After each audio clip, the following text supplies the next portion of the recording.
Good morning. Commissioners, Chief Moore, Mr. T. Fank, Madam Secretary, Mr. Inspector General Mark Smith, Mr. City Attorney Carlos De La Guerra, and members of the public. Today is Tuesday, August 28th, 2023. It's 9:30 a.m. This is a regular meeting of the Los Angeles Board of Police Commissioners. Madam Secretary, please call the roll.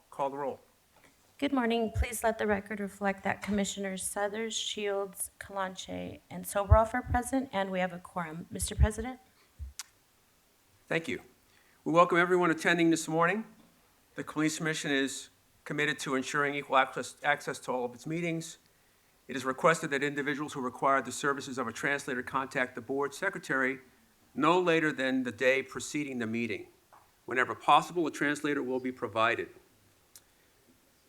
Sign language interpreters, assistive listening devices, or other auxiliary aids and/or services may be provided upon request. To ensure availability, you are advised to make your request at least 72 hours prior to the meeting you wish to attend.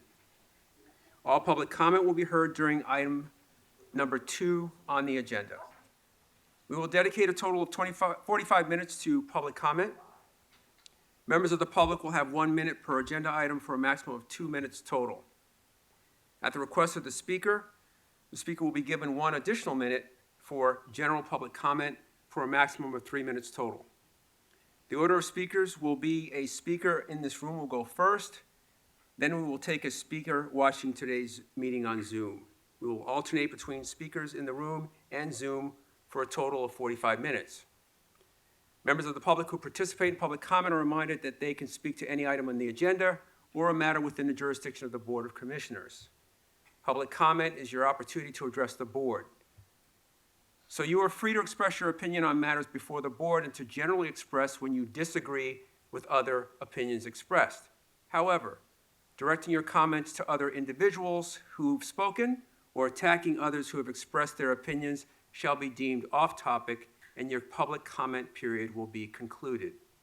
Members of the public, if you choose to participate in a public comment portion of the agenda, you can participate in this meeting in a number of ways outlined on the agenda. Submit a speaker card to one of the officers who will give the card to the board secretary indicating you wish to speak during the meeting. Submit written public comment in advance of the meeting to the email address policecommission@lapd.online. If you've logged onto Zoom, raise your virtual hand. Or you can call into a phone number listed on the agenda or press *9 if you wish to speak on an agenda item.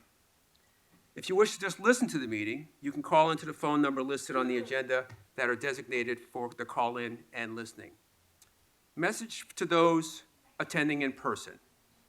These meetings are regular meetings between the board, the department, and key stakeholders. Meetings of the Board of Police Commissioners are open to the public. The state's Ralph M. Brown Act affords the public the opportunity to be present at the meetings, hear the presentations, and dialogue in real time, and provide feedback via the public comment period. During these meetings, there is a need for the board to carry out public business expeditiously without delays or disruptions. Members of the audience shall not engage in any conduct which causes an actual disruption of the meeting. Those attending in person, you're reminded that disruptive behavior will be the cause for removal. If you disrupt this meeting, you will be provided with only 1 warning to cease disruptive behavior. If you fail to cease such behavior, you will be removed from the meeting. While in the boardroom, members of the audience must be seated. Standing is not permitted. In the past, standing may have permitted for a few, but moving forward, this courtesy will not be afforded to attendees except for the credentialed members of the press. All attendees must be seated. Failure to follow this rule will result in a warning and/or removal from the meeting. Additionally, I will make note that the board's approved rules do state that signs, posters, banners, or other display materials which disrupt or otherwise impede the orderly conduct of the meeting or which created any obstruction to another person's attendance at the meeting or ability to view or participate in the meeting are prohibited. Failure to follow this rule will result in a warning and/or removal from the meeting. At this time, we'll move to item number 1, the report of the Chief of Police. Chief Moore. Commission President Suthers, good morning. Vice President Shields, Mr. Soboroff, Mr. Kalanchi, welcome this morning. And as I do each week, I'm going to talk about significant events, including any categorical uses of force, crime, and our personnel strength. Regarding significant events, as was reported last week, I want to bring attention to the Commission and Commissioners, others, you and I, I've spoken about this as well, is that last Thursday I announced that members of the Mission Gang Enforcement Detail, my direction, had been placed on administrative leave pending the results of a serious internal affairs complaint investigation. Earlier this year, Internal Affairs Division began a complaint investigation in response to a community member and their complaint that they had been stopped by 2 uniformed LAPD officers and the individual's vehicle had been searched without their consent. Allegedly, after the search, the officers released the community member without any further action. Through the internal affairs investigative efforts that followed, the involved officers, we believe, have been identified as being assigned to the Mission Area and Gang Enforcement Detail. A review of their report and other materials determined that the officers had not properly documented the detention or other actions in violation of department policy. At my direction, internal affairs investigators continued in their investigation and identified additional instances of the involved officers not properly documenting other traffic stops or activating their body-worn camera as required. The investigation also determined that similar undocumented instances and suspected failures to activate their body-worn cameras involved other members of the same unit. The internal affairs investigation will continue as the department continues its consultation with the Los Angeles District Attorney's Office, as well as our consultation with the U.S. Attorney's Office Civil Rights Section.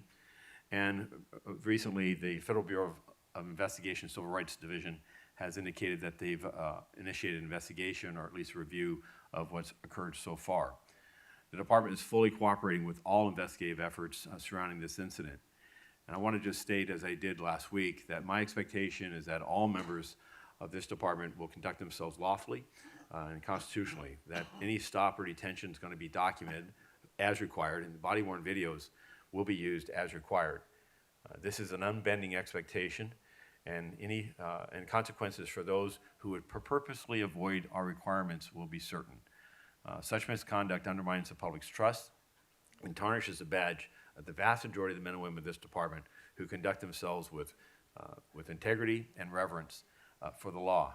Commissioners, I will maintain updating you as the investigation unfolds and in the coming weeks. A second issue I want to address is that, a more positive note, is a couple of community events that we're engaged in. First was first Indigenous Community Academy graduation ceremony that occurred on the Academy grounds on the 24th, last Thursday evening.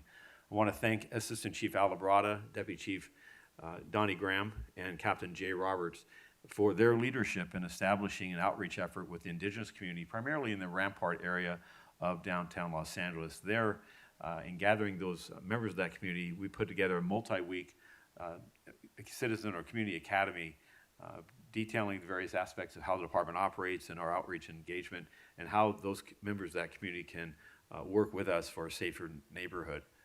That graduating ceremony was the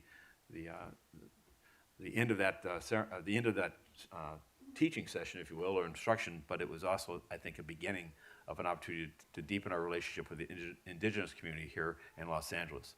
The next one was this past Sunday. Something that was widely reported was Daphne Bradford of Building Blue Bridges, a group, an organization that we work with closely in working with young people and building bridges of trust and communication between police officers and young people in high school. She had, as it turns out, suffered a loss of a catalytic converter while in the Ladera Heights community where she resides, and learned that, in addition to that theft, that community had been recently plagued by a number of other crimes that were disturbing what has historically been a very peaceful and safe neighborhood. So she called upon Sheriff Luna and myself to come and attend a town hall on Sunday, which we did, and we had well over 100 people that came, and we talked and talked about the importance of our partnerships and working together to strengthen the ability to identify those responsible for these types of thefts, as well as identifying ways in which to reduce and prevent them. Next item I want to comment on is that this past Wednesday, the City Council passed the multi-year budget contract for our rank and file. And as I said earlier, and I repeat here today, the mayor's support, Mayor Bass's support of public safety has been, since her election, has been clear and ever present, whether it would be the efforts to restore our ranks and rebuild this organization, both our sworn and civilians, at a record dedicated level, while also balancing the needs for persons experiencing homelessness and other challenges to the city. It was further demonstrated by her proposed contract, which established an improved ability for us to attract and retain members of our organization who are oftentimes being solicited away to other agencies that have better wages and benefits. This multi-year contract, which was approved by the council and adopted now by the mayor, is going to allow, I think, us to do just that. And I'm grateful for our elected officials who see the value of our people and that the value of retaining highly qualified individuals. Moving next, go over to our categorical use of force. This past week has been a very dangerous period involving risks to our personnel as well as instances of officer-involved shootings. On the 24th of August, at about 11:23 in the morning, out in the Bakersfield area of Kern County, an off-duty reserve police officer assigned to the Valley Command of North Hollywood Division observed a possible residential burglary suspect on the 11,000 block of Andretti Avenue in the city of Bakersfield. While seated in his personal vehicle, the officer telephonically notified 911 to report the activity of the individual. While the officer was on the phone, the individual produced a handgun and allegedly fired multiple rounds at the officer from across the street, which resulted in an officer-involved shooting. The officer drove away from the location and awaited the arrival of on-duty personnel from the Bakersfield Police Department. Upon their arrival, that individual, Jason Boyles, male, white, 29 years of age, began firing at them, resulting in another officer-involved shooting with Bakersfield Police Department officers. Mr. Boyles was struck by gunfire and later taken into custody without further incident. A rescue ambulance was summoned to the scene, and the individual was declared deceased shortly thereafter. A Bakersfield Police Department officer did sustain a gunshot wound during the exchange with Mr. Boyle. The reserve officer's vehicle was struck by gunfire. However, the reserve officer himself was not injured, and there were no other community members that were injured during this incident. A 9mm semi-automatic handgun was recovered from the scene, and Kern County coroner will continue their investigation. Force Investigation Division will conduct an administrative investigation, and the results of that investigation will be brought before this commission. On the 26th of August at approximately 12:24 in the afternoon, Northeast Division uniform officers responded to a radio call of a possible assault with a deadly weapon suspect there now in the 800 block of Nolden Street. The person reporter later identified themselves as Angel Gerardo, a male Hispanic, 51 years of age. He advised our communication operator that he was armed with a gun and was going to hurt someone in an adjoining apartment. While on the line, Mr. Gerardo refused to answer any further questions and stated that he was going to hurt whoever showed up to the location. Upon arrival, responding officers walked into the entrance of the two-story apartment building, which took them into a narrow stairwell leading up to the second floor. There, the officers walked up the stairwell to the second floor, and as they neared the top, they announced their presence. Mr. Gerardo appeared in the hallway and walked towards the officers while holding a large kitchen knife in his right hand. Allegedly, the knife was held with the blade pointed down and towards the officers. Officers immediately verbalized with Mr. Gerardo, ordering him to drop the weapon. He refused to comply, and he continued to advance towards the officers, at which time an officer-involved shooting occurred. Mr. Gerardo was struck by gunfire, fell to the ground, and was taken into custody. Officers began rendering aid, as well as LA fire personnel, and he was transported by ambulance to a nearby hospital where he was admitted for a gunshot wound and is presently in stable condition. A kitchen knife with a 7-inch blade was recovered from the scene and booked as evidence. No gun was recovered from the scene. No officers were injured or other citizens injured as a result. Force Investigation Division is investigating the circumstances, and this will be the subject of a critical incident video, which will include the body-worn video of the officers that were present. On the 27th of August at 11:12 in the morning, Devonshire uniformed patrol officers were in the 18,000 block of Malden Street when they observed an individual later identified as Angel Ledesma, a male Hispanic, 24 years of age, who was in front of an apartment complex. The officers exited their vehicle and began an investigative stop, questioning Mr. Ledesma as to where he lived and what his activities were there in relationship to ongoing crime problems, including burglaries from vehicles as well as residential burglaries. Moments later, Mr. Ledesma began running towards the officers while holding a knife in his right hand with a blade pointed towards them. The officers immediately ordered Mr. Ledesma to drop the knife. However, he did not comply. He continued running at the officers as the officers backed away in an effort to create distance, and an officer-involved shooting occurred. Mr. Ledesma was struck by gunfire, fell to the pavement, was taken into custody. Officers at the scene rendered aid until the arrival of LA fire personnel, who declared him deceased shortly thereafter. A folding knife with approximately 2 3/4-inch blade fixed in the open position was recovered from the scene and booked as evidence.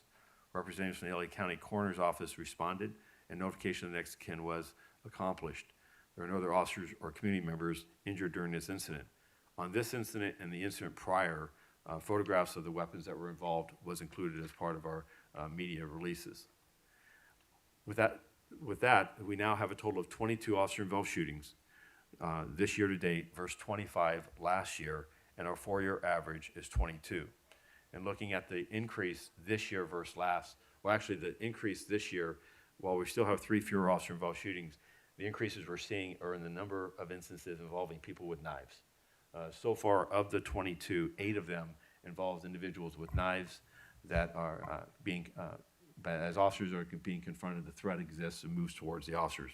Each of these cases have yet to be fully investigated, and certainly findings as to the appropriateness of the officers' actions and their compliance with the department's policy is still some time in front of us. But each of these investigations will have a full report and my findings and recommendations to the board in the coming months. Moving to the next subject, in which is crime. This past week, we continue to see overall reductions in violent crime, with a 7.6% reduction in violent crime. That's with more than a 24% reduction in homicides. We're actually today see reductions in each of the violent crime areas. In regards to overall crime, we have a 1.3% reduction in overall crime. The challenges we're seeing is an increase in personal thefts. I do want to report that in the first week of the Organized Retail Theft Task Force, which was organized in response to the blatant and just startling instances of groups or mobs of individuals storming retail outlets, that 11 arrests have been made by the teams. That in those arrests, we have seen individuals charged with the organized retail theft, conspiracy, and other criminal counts. I'm particularly grateful to the Attorney General of the state of California, who has prosecutors and investigators assigned to this task force. Of the 11 arrested, 4 of them were charged by the Attorney General, and one of those individuals was determined to have been involved in an earlier theft of more than $1 million of retail theft from the Newport Beach area. So these investigations are bearing fruit and identifying individuals who are involved in organized retail theft, not only on individual stores, but in concert with others and preying across our entire region. Secondly, there was attention brought to a series of robberies that occurred at a taco vendors in the mid-city area of Los Angeles in the middle of August. I want to commend the investigative efforts of both the responding officers working with our victims, some 6 different instances of robberies that occurred all in the same evening from 9 o'clock at night to just before midnight. That investigative effort, coupled with the cooperation of our victims, resulted in 2 arrested individuals, a male and a female. And the district attorney's office filed a robbery count, 2 counts of robbery against one of these 2 individuals, the male, with a $600,000 bail. The other individual was released, and further investigation is being conducted, as we do believe she was involved as a co-principal in that robbery series. I do believe that this demonstrates that both in the task force effort of combating organized retail theft, as well as any other crime spree, whether it be a spat of robberies or shooting violence, that our people continue to work effectively with the community and working towards developing goals and developing tactics, information, and allowing us to identify those persons responsible and bring them before the criminal justice system. Finally, in regards to our personnel strength, as of the 12th of August, we now have 9,000 and 11 personnel deployed in the Los Angeles Police Department. This is an improvement from an earlier period where I reported on July 29th that number had dropped below 9,000. I'm also encouraged that because yesterday we started our next academy class with 44 young people that are beginning their career as academy recruits. On our civilian personnel, the story is not as positive. We have 2,621 personnel. That's a reduction of 41 personnel from my earlier report. Our efforts to identify qualified applicants on our civilian professional staff also continues. I want to thank the personnel department, Ms. Dana Brown, for her work in increasing the advertising budget and outreach efforts. It is as critical that we identify and hire qualified civilian professional staff as it is our sworn members of the organization, recognizing, for example, that we're down more than 100 personnel on our 911 call centers, and our ability to quickly and promptly answer 911 calls has been severely hampered by the shortage of personnel. That concludes my report, and I'm happy to answer any questions or take comments. Thank you, Chief. I'll go to Commissioner Calanche first for any questions of the chief. Thank you. Good morning, Chief. Back to the mission division issue. You mentioned that that the GED officers, right, are on leave, and there's an investigation. I was curious about supervisors Yes. and higher-ups that oversee that unit. So our investigation continues. We have placed on administrative leave or assignments the immediate supervision of the gang enforcement detail, including that's at the sergeant and lieutenant level. Our investigation will continue into the actions of everyone involved, including command and supervisory ranks, as to how this circumstance existed.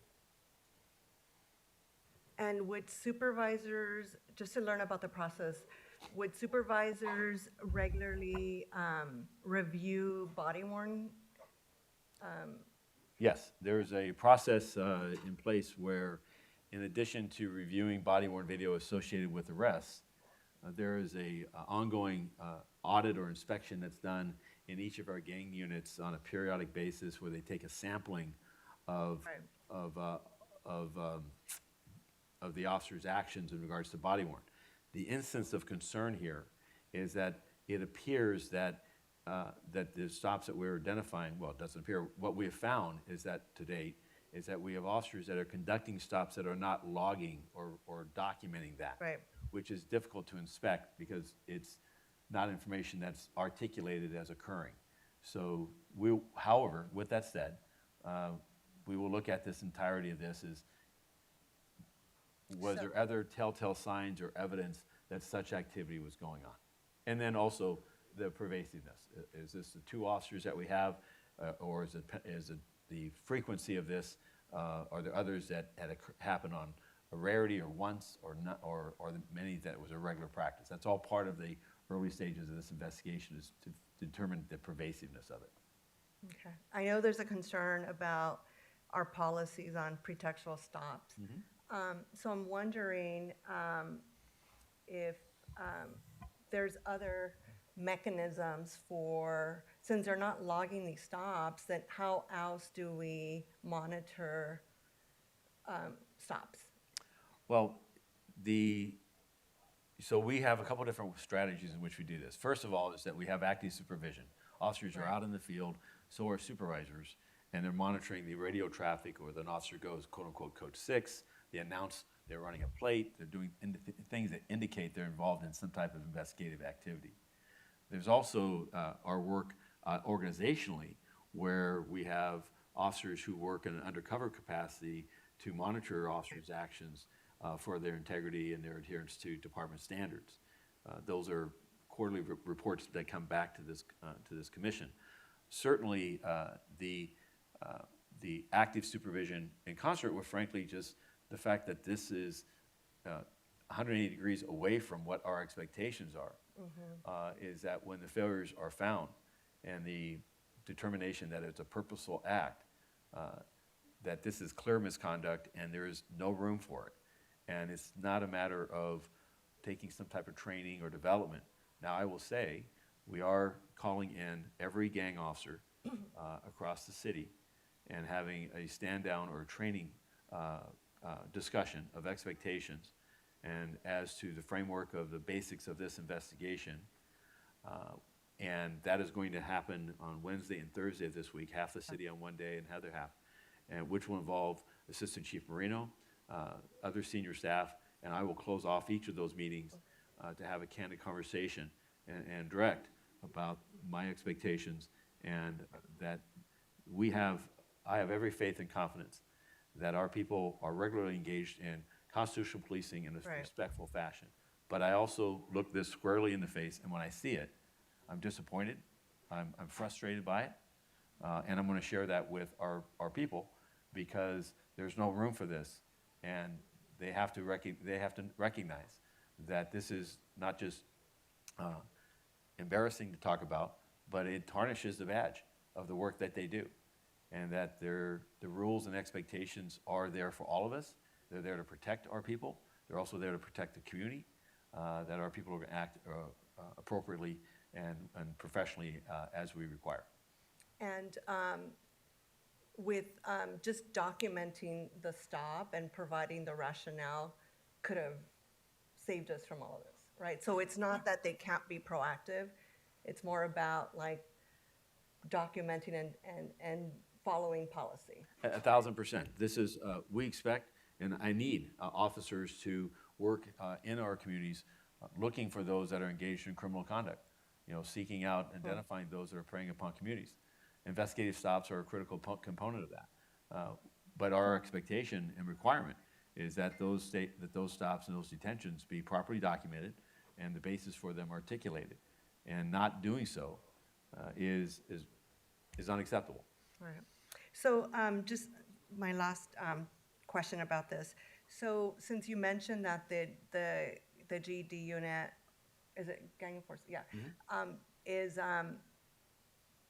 basically like taken out, right, at Mission. Is it just the whole unit, or do we have other officers? Because I know that work is critical. Right. So we have taken steps to reestablish and ensure staffing of our gang enforcement detail in the Mission area continues with other officers. Okay. So that this impairment, if you will, because of the standing down of this unit, does not jeopardize the community, which in the Mission area of the San Fernando Valley is one of the highest areas of gang violence in the valley. So it's critical that officers be staffed in this role and function, that they conduct themselves lawfully and appropriately. Right. And we are backfilling that, if you will, to ensure that continued presence. Okay. I just want to reiterate, I think, that I know you've been committed to this, and the commissioners have been committed to ensure that officers are documenting anytime that there's a stop that might be considered a pretextual stop. It's something that we've been working on for a really long time, and that we're very committed to it. And I appreciate that you're moving swiftly to make sure that we get to the bottom of this. Thank you. That's it. Thank you. Thank you, Commissioner. Vice President Shields. Thank you, President, and thank you, Chief, for the report. Just one follow-up question on the Mission issue. And I appreciate that there's going to be training for all of the gang enforcement officers. Or is the department taking steps to ensure that anything that is identified as having been kind of the root cause of the problem in Mission is not being replicated in other areas? And what steps are, without disclosing the nature of an ongoing investigation, how can we be sure that we're identifying other similar conduct? So Deputy Chief Mike Rinkunis, Professional Standards Bureau, has assigned additional resources on this to ensure that we quickly interview, gather evidence, information regarding the dynamics of the Mission gang enforcement detail. Both the individual actions as well as the supervision, the actions of the supervision, workplace issues that are their customs, cultures, their informal practices that occurred there that somehow contributed or set the stage for officers to walk away and ignore our expectations about documentation of stops when they're conducted. We'll also look at we're also looking at the arrests of these individuals, by these individuals, to ensure the appropriateness and that the evidence is there that supports the conduct that was resulting in the arrest of individuals. So we're looking at the full spectrum. Thank you, Chief. And I'm sorry, I'm going to warn the person in the front row there with the sign. You've already heard the president indicate that that's not allowed. So President, would that be his first warning, please? Noted. And one additional question, Chief, that I had, it's about the increase in the number of incidences of officers involved shootings with individuals with knives. Is there more, and again, understanding that these have yet to be investigated or resolved, but just given that there has been an increase, not just in Los Angeles, but in other areas, are there, better tactics or trainings that can be provided on how to potentially de-escalate a situation involving knives? So our efforts, thank you, our efforts are ongoing with this. Each of the instances result in a brief back within 72 to 96 hours after the event, in which we look to see what is our established policies, procedures, training, and equipment, and were they, from an initial viewpoint, were they activated, were they in play? The most recent two instances, one is an individual who called on themselves, threatening violence to everyone who came and a neighbor, and the second one was an individual who, upon an investigative stop, ran directly. I've viewed videos on both these in preparation for my remarks today, and rushed the officers very quickly. We'll look to continue what was our less lethal, what was our ability to create distance, our ability to de-escalate through communications and flanking to protect the officers as well as defend themselves from this attack. And we will, at the same time, on a more global basis, we continue to look for weapon systems and the ability for officers to defend themselves with weapons other than firearms that can be readily deployed and can be effective in defeating the individual who is attacking an officer. So this is, now again, the nature of these. Last year, there were 5. There's 8 this year. Those numbers are small numbers when you look at the millions of encounters that we have. But we do make every effort, as we do each year, to look at the aggregate of data. Are there strategies in which to detangle this so we can just further reduce the reliance on deadly force when looking at a person with an edged weapon? Each of these instances, there was the one in Northeast, there was information that he was armed with a firearm, not an edged weapon, that he provided himself against himself. We have a mental health issue there, and so we'll look to the communications. Chief, excuse me. You just received your first warning about a sign. There won't be a second.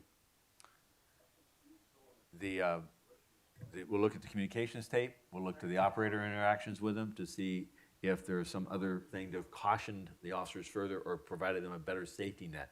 I will lastly close by this in saying the vast majority of times officers are successful.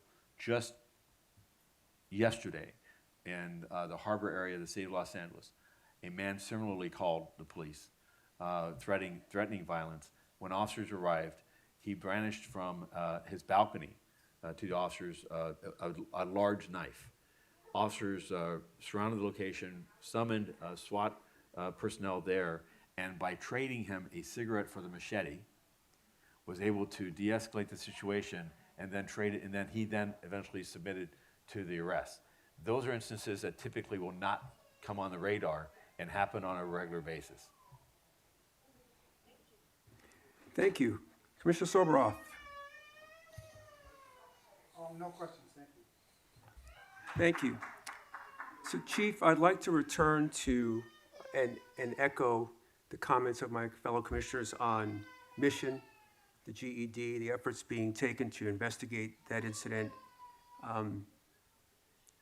I do want to ask, it would seem that since we've had body-worn video for quite some time, obviously these officers know what the policies are. I'd be curious, and perhaps we should have a presentation of body-worn video. We are the 3rd largest agency in the country, or perhaps the top 5, to see what our peer agencies have as policies to see if we actually match up and/or exceed what they do in their respective agencies. I think it's a great opportunity, Commissioner President, and look forward to that presentation.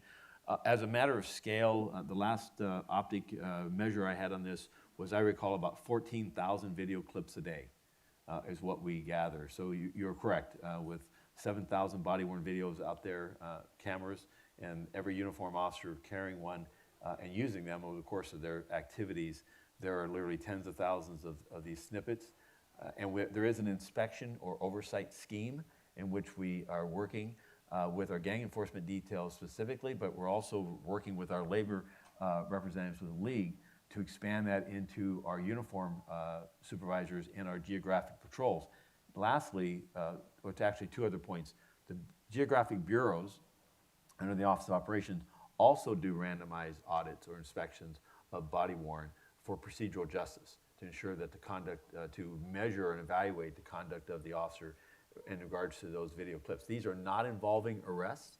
These are not involving citations or other enforcement. So there is an oversight mechanism, and I welcome the opportunity for us to come and talk about it. And then lastly, as you know, this last week, with the conversation with the commissioner's actions outside of, as you rightfully stood back, entering into a contract with USC to also monitor the video snippets and to, with machine learning, identify potential at-risk behaviors or other conduct that the organization should be mindful of. So this is an area that is something we're working toward, continue to understand what other agencies are doing, and I welcome an opportunity for a comparison. Thank you. And Chief, last Friday, I was fortunate enough to be in Sacramento with the Commission on the State of Hate, and again, had a community forum where people that responded to that meeting and gave us public comment were deeply concerned about events targeting the LGBTQ community, acts of anti-Semitism, acts against African Americans, specifically targeted violence against African Americans, only to have the following day the Jacksonville hate crime take place. I believe you were on the national conference call yesterday that we had with the FBI in Jacksonville, the Attorney General, and I'd just like to know what efforts are we continuing to make? I appreciate you being at the event last week, obviously, with the Jewish community, but what efforts are we making at community outreach to make sure that people can take advantage of the trainings and other resources available to prevent or detect or deter these acts from happening? So it is our, thank you, tragic set of circumstances fueled by hate, a gunman to enter a store and to target African Americans solely because of their race and their hatred for it. The efforts by us against individuals who are engaged in hate, regardless of the identity or the motivation of whether it's gender, ethnicity, or sexual orientation or others, is to be aggressive in identifying them and bringing them before the criminal justice system. We are fortunate with U.S. Attorney Martin Estrada in his willingness to focus his office energies on instances of hate and fully prosecuting, aggressively prosecuting, as we've seen here in Los Angeles. But I'm also encouraged by D.A. Gascon and his enforcement of enhancements involving people involved in hate. And we've seen those levers pulled on particularly instances of hate against the LGBTQ communities. Now, the prevention of hate is where we also, as a society, need to provide more and more focus. What are the primers? What are the things that are instigating individuals to devolve into this mindset of hatred towards another individual for simply their existence and their willingness to use violence? And I think it comes down to the fact that we've at times dehumanized individuals, and by allowing hate instances to occur and recognizing the First Amendment allows for the expression of hateful remarks. But in doing that, are we paying enough attention to those individuals that are engaged in such hateful rhetoric? And that's where the department is working aggressively to expand the reporting of hate instances so that we can better recognize their frequency. We believe that our current protocols that require a dispatch of a unit and a supervisor to a hate incident, while well-meaning to ensure that we have a full and complete investigation, is hindering people, communities, from reporting instances of hate. They just simply don't, it happened, it's annoying, it's bothersome, it can be terrifying, but they're busy, their life is busy and they move on. So under the leadership of as Deputy Chief Blake Chow, working with Detective Bureau and with ITB, Chief John McMahon, we're expanding the online ability to establish, to report hate instances. And it is my timeline and hope and expectation that that new and expanded capability will be in place by the end of this year. Thank you, Chief. And Madam Secretary, I'd like to move on to item agenda number 2, public comment, and if you call the first speaker. Okay, we have Jonathan Foster.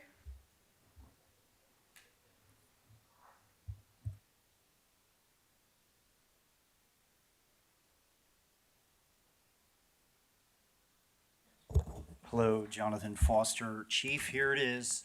O'Callahan from 2015. I had this. It says that she was prosecuted. She hit Sandra Thomas in the face. And what was very important to me here was that it said that the officer can be seen smoking a cigarette on the street after she assaulted her and kicked her in the crotch and all this kinds of stuff. And over here on this other one, it said that it struck her in the throat with an open hand and then she died. And this is going in concert with what I talked about with brain chemistry. Why did the officer commit suicide? What was the brain chemistry? And my other comment was this officer sleep deprived? And that's why he killed himself. Any of the officers. Okay, so I've been watching. That's right. So here's some more. And one additional thing, it seems like there's been a rise in the use of either replica or imitation firearms by individuals, and is there any steps being taken to identify where these items are coming from to try to stem those? Well, I mean, they probably come from toy stores or gun stores. Do you not understand that? It seems very... Eric Rivera had a fake gun, okay? And the reason this happens is because the officers are not being protected. That's why I call myself the chief of police. I'm the only one that wants to actually protect the police officers. That's a naive question. Did you notice he never answered your question? He never told you where they come from. He just glanced over this, right? So what is the brain chemistry, right? I call him Suicide Joe, the president, Suicide Joe. He's been around since '73, hasn't done one thing to stop suicide. He's the president now. I call him Suicide Joe.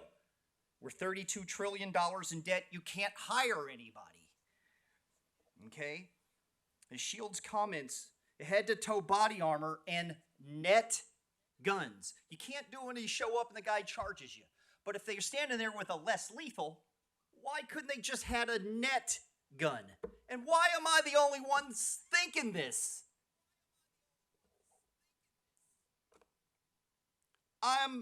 Here's some more. Anti-Semitic and other, attempting to redirect this organization, perhaps this commission, from its true pursuit. It is disappointing to hear the racist, homophobic, anti-Semitic, and other hateful remarks. Yeah, well, I'm not anti-Semitic. What I am is anti-being used by Semitic Jewish Israelis who want to use me for their religion. That's all I'm against. Next, we have Andrew Graebner on Zoom.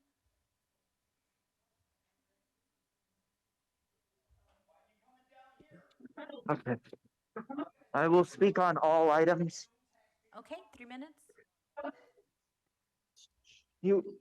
Okay. Okay, you will know there is some extra noise in this. That's because you hold the meetings at the exact same time as City Council, so I have to call into this from City Hall. So yeah, starting off with the Chief's report. The Chief's report should be limited to 3 minutes at every meeting. If the Chief's report exceeds 3 minutes, we should be allowed to match whatever amount of time the Chief takes. So, the Chief's not special. The Chief gets the same amount of time as everyone else. Seems like a fair deal. So yeah.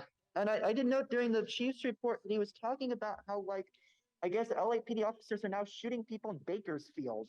Like they're not even, just shooting people in the city of LA. They're now traveling across the state, traveling across the country, just shooting people wherever it is they go.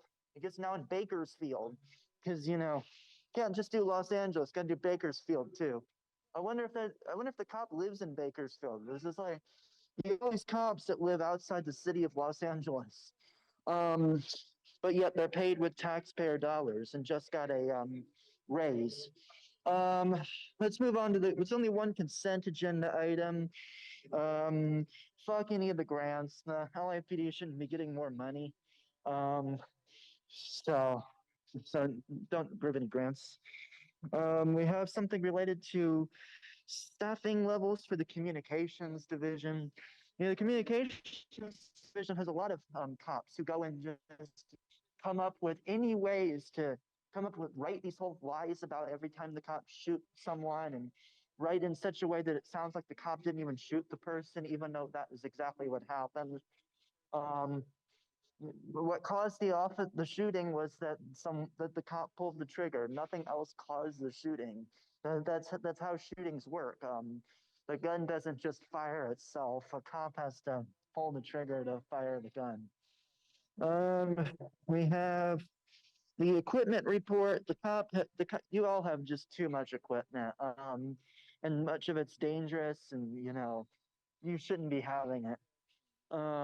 We have the Medal of Valor for a bunch of cops that shot someone like in the 70s. So no on that. And general comment, you know, it seems like it's absolutely ridiculous that you all keep targeting, Jason and his baby. Why are you, now we got the chief making these comments too. It's like, oh, like stop targeting him. And the only reason you banned standing was because he was walking around so that the baby could move around and such. That was the only reason you banned standing. Fuck you, sober off. Good riddance. Goodbye. Hopefully we'll never hear from you again. Okay, next we have Mr. Herman.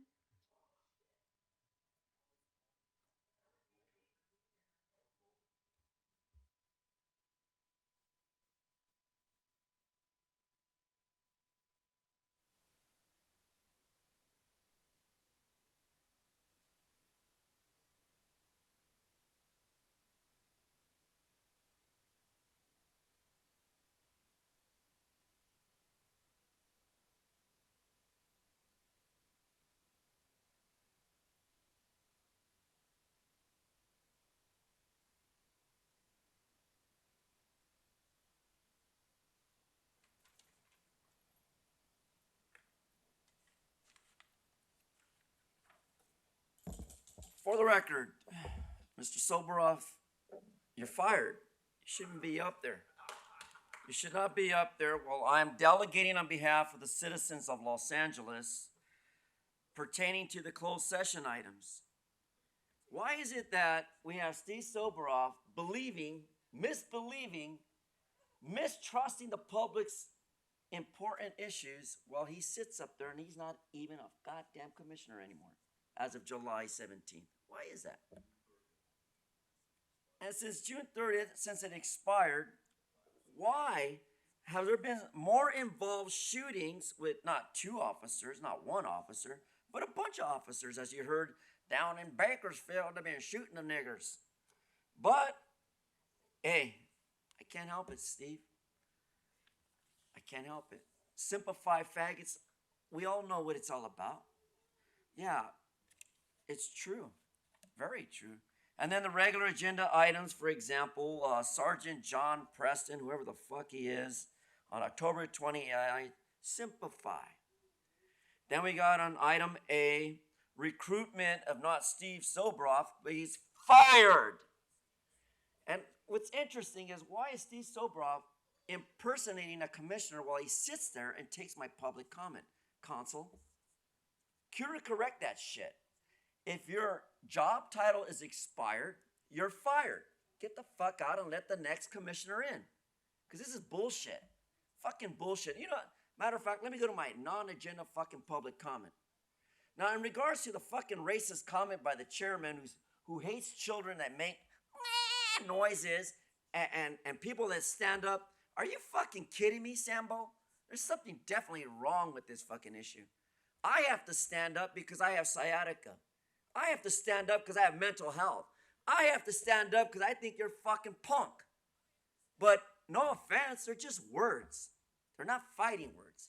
That's why in Brandenburg versus Ohio, US 395 444 1969, Steve Sobroff knows it very well. A dirty nigger. And that's what Ridley Thomas, a dirty nigger, got in response from that nice judge, Miss Fisher.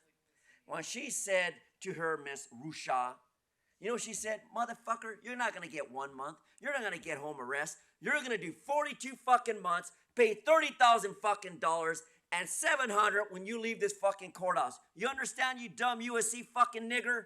That's what you get. Check yourself before you wreck yourself. Next, we have Philip Tabby. Good morning. All items, please. Okay, 3 minutes.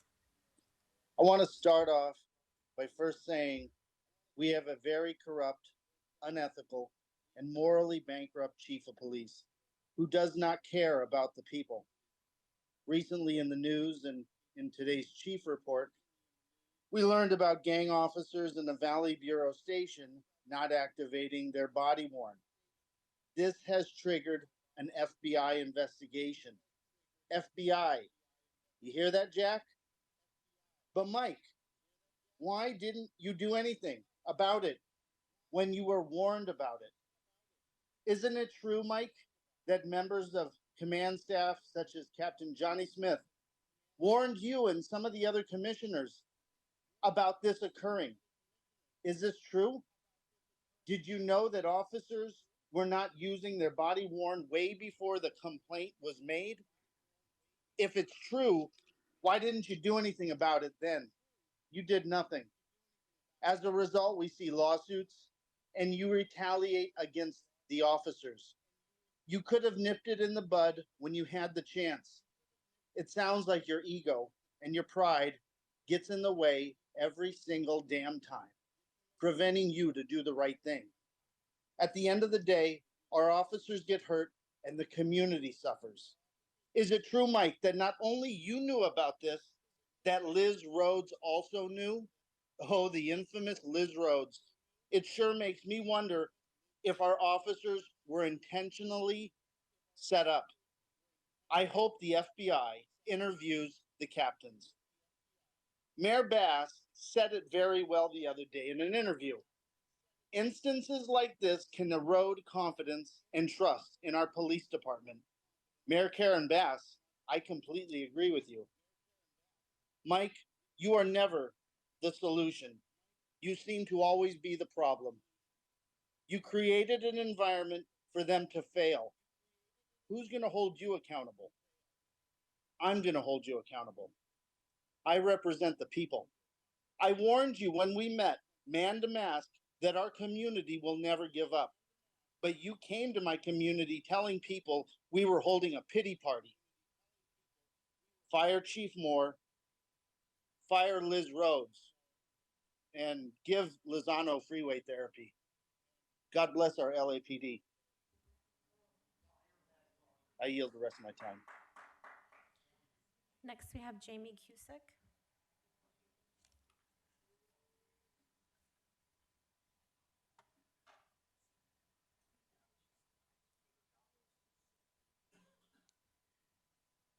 Hey, Steve. And bye, bitch. It is such a pleasure to watch you finally crawling back to the egg sack from whence you spawned. You know, I'm tempted to do a big retrospective of your bullshit life and career, including your failure in politics to serve as anything but a lackey to Mayor Richard Riordan, and your failure to ever win any elected political office. The real estate racket that just got handed to you by virtue of family connections. That time you nobly served as CEO of a neighborhood. Also, that one time that you were vice chairman of the Dodgers for one day before the MLB seized back control of the team. Basically, your life is a picture of enormous privilege, access, and ambition, and also impotence and failure. You are perfectly emblematic of what this commission does. Absolutely nothing. This board's crimes are crimes of passivity and silence. You demonstrate the most pussiest brand of evil that exists. Steve, you're quoted as saying in an article about your bizarre cucked hobby of collecting old typewriters that I don't read police stuff because I'm the police commissioner. I know that in the insane context of that propaganda article that you're referring to fiction about police stuff, but as anybody who's attended these meetings or any event where you've ever attended knows, you know nothing about policing. You don't read any nonfiction about it either. You have no interest in knowing anything about the impact of policing on community members that you allegedly serve and protect. You do nothing except week after week collect more and more blood on your hands. This rubber stamp body is a lightning rod for powerful, power-hungry, lazy, incompetent, racist fascists.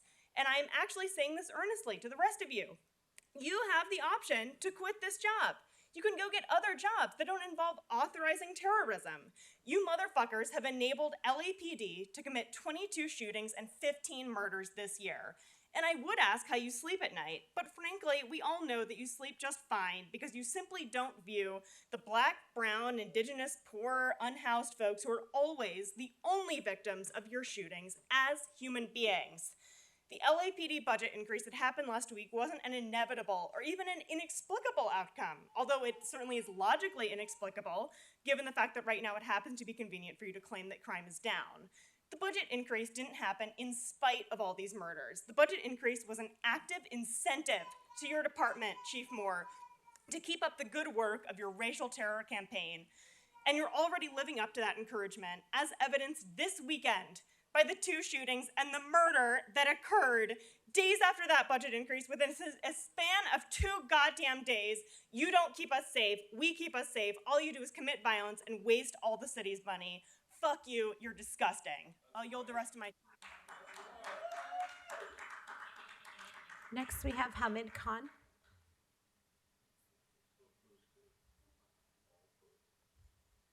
Hi, can you hear me? Hi, yes. What items would you like to speak on?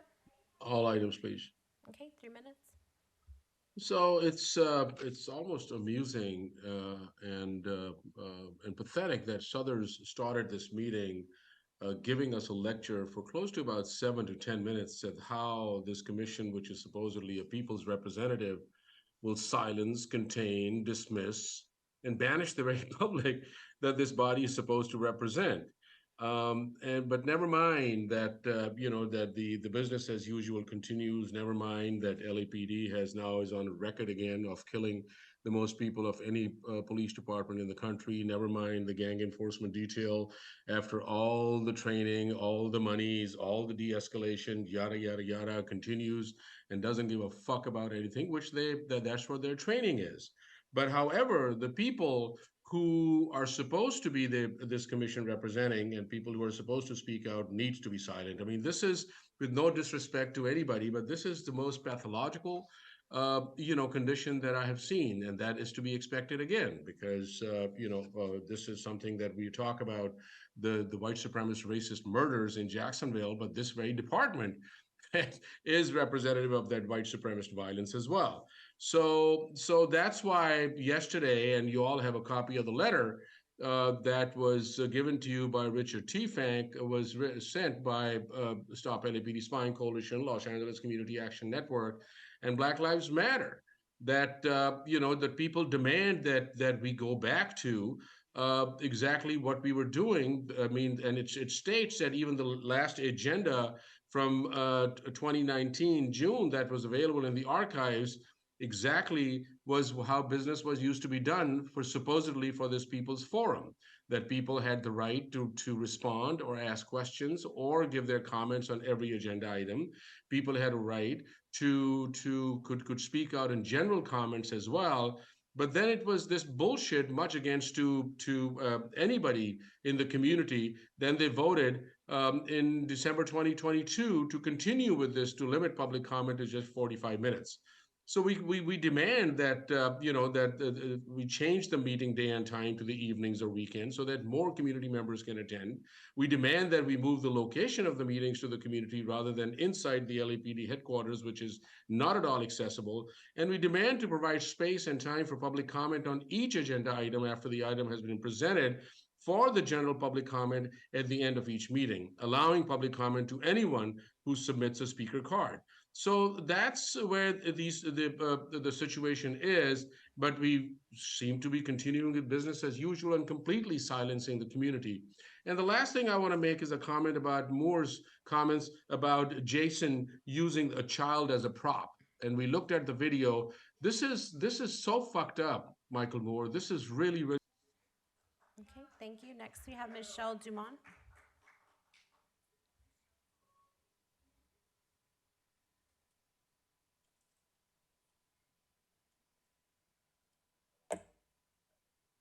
Okay. I only want to speak on public comment because you guys are not worth my breath. You know, if you were educated, if you were thoughtful, if you were taking seriously your commitment to be community representatives on this commission, you would know by now that all this talk about training that he talks about does nothing. Training does not improve police. Getting rid of them improves police. Crime is down, right? But their violence is always up. Okay? How do you square that circle? You can't. Okay? You need to make this meeting more accessible, exactly as Hamid just said. You need to really take seriously or quit. You know, quit if you can't be serious about enforcing the values that the people of this city want enforced on this police department. You should quit. You guys just act as a rubber stamp. Soper-off leaving, good. It's not going to improve anything, though. You're a complete failure as the police commission, a complete, utter failure. And in fact, your lack of action and your lack of taking responsibility encourages the police to keep shooting. These bullies in their outfits and all of their gear, they're afraid of a knife that's less than 3 inches.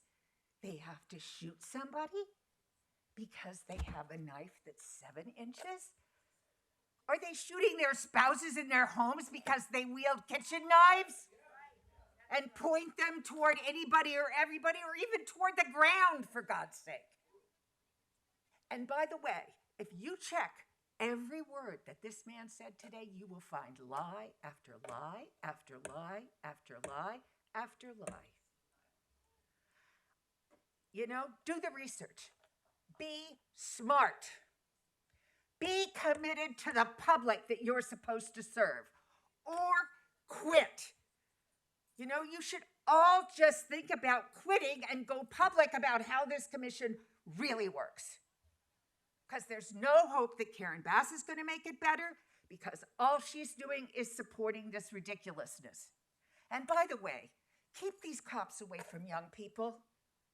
All they want to do is abuse them or manipulate them into telling on their friends and other community members. Next, we have caller 4952.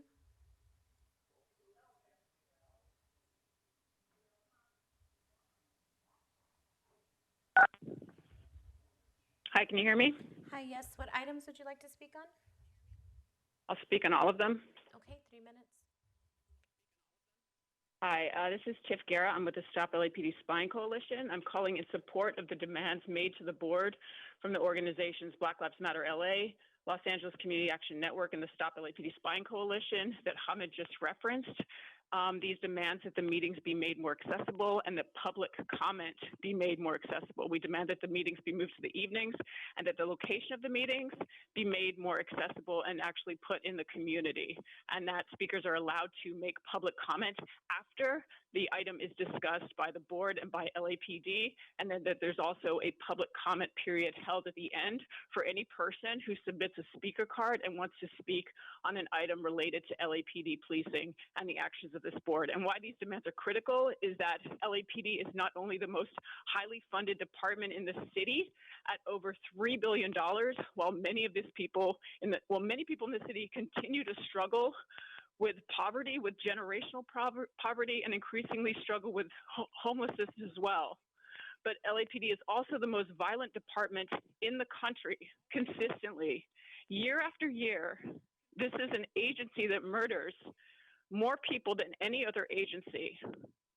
And we see that continuing every single day. Commissioner Shields, you talked about like, oh, wow, what if we had a presentation that looks at how LAPD responds to people with knives and actually have like a conversation about that. These are conversations that have been had year after year. We see these analyses and these presentations. We see trainings being put forward. We see different types of technology being introduced, and nothing ever changes. And that is because LAPD is deeply and fundamentally racist and violent in terms of how it operates, and also culturally and at every level of the institution. And we see that perpetuated by this board as well. We see how you embrace anti-Black notions of crime and policing that are put forward by Moore with no critical analysis. We see how you function in this meeting space, how you turn it into an anti-Black space, and how you are part of how this city enacts and upholds state-sanctioned and racist violence. We see how you refuse to engage in conversations that are critical of police, any matters that talk about the corruptness of police and the violence. It is embarrassing what is presented in this room as interrogation or as questioning. It is embarrassing, and we know that that is why you try to keep people out of this room. That's why you try to keep it insulated. We see how you rubber stamp reports and audits with absolutely no input from community who is at the receiving end of these programs. You recently approved an audit of stops while you are at the same time, this audit of stops that was recently put through by the OIG and that was approved by this board said that LAPD was doing a great job of documenting these stops. Next, we have Adam Smith.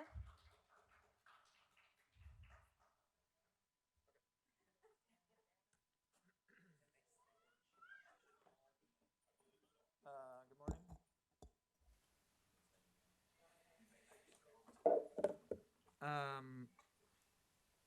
There have been 23 shootings so far this year, including 2 over the weekend and 8 since July 25th.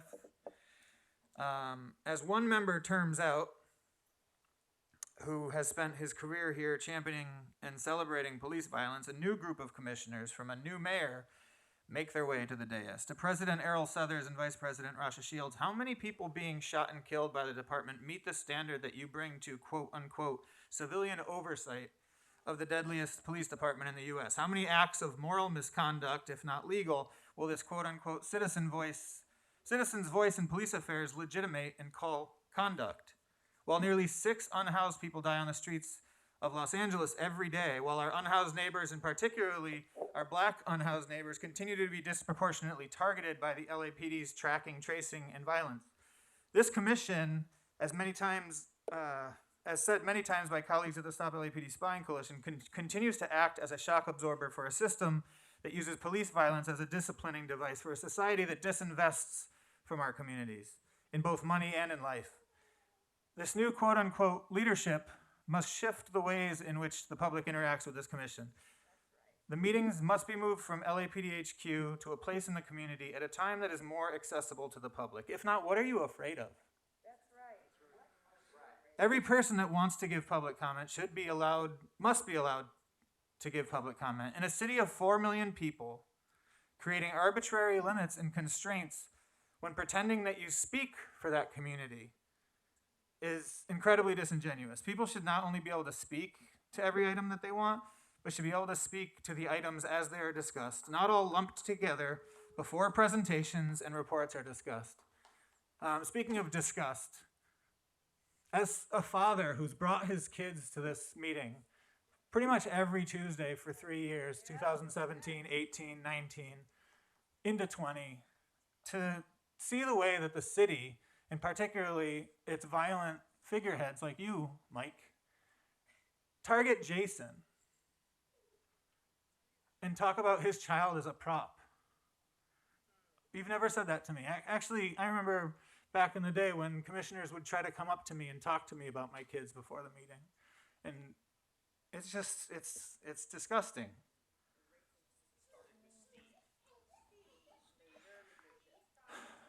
Steve, goodbye. You are a disappointment to humanity. I hope as you continue to fade into oblivion, you spend some time seriously thinking about your role as a champion of anti-black racist state violence, as a figurehead for settler colonialism and the death-making that you've championed for the last 10 years.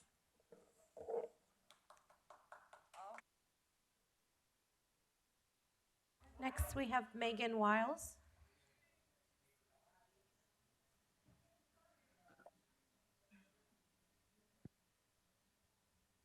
The callousness and indifference that is on display while this police department is the deadliest in the nation.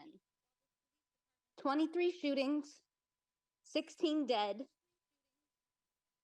You talk about the data and the mitigations and the new programs and your hopes and dreams that your officers will stop shooting people.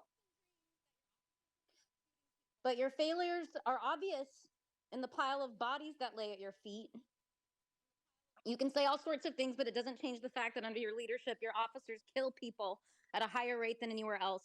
We're the third largest police department, but the first in killings. Commissioners, you like to remind us how proud you are of this department. You frequently use the word we when referring to this organization, which you are tasked with overseeing.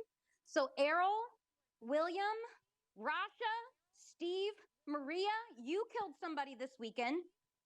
You killed them, and you'll kill more. You have the power to hold them accountable, and you don't do it.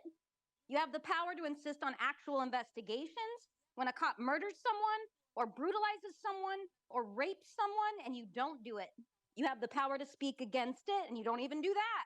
Instead, you talk about how it's the greatest department in the country. I hope you're proud. The fact is that you see the lives of those who are murdered by police as just collateral damage in a world in which you are the only thing standing between society and chaos. You are the chaos. Situations escalate when you show up. You make things worse.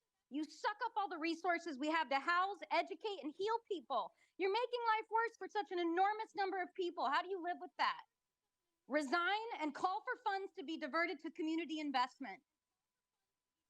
Why do you think people don't want to be a part of this organization? Do you really think that the fact that the police are not respected is not the fault of the police?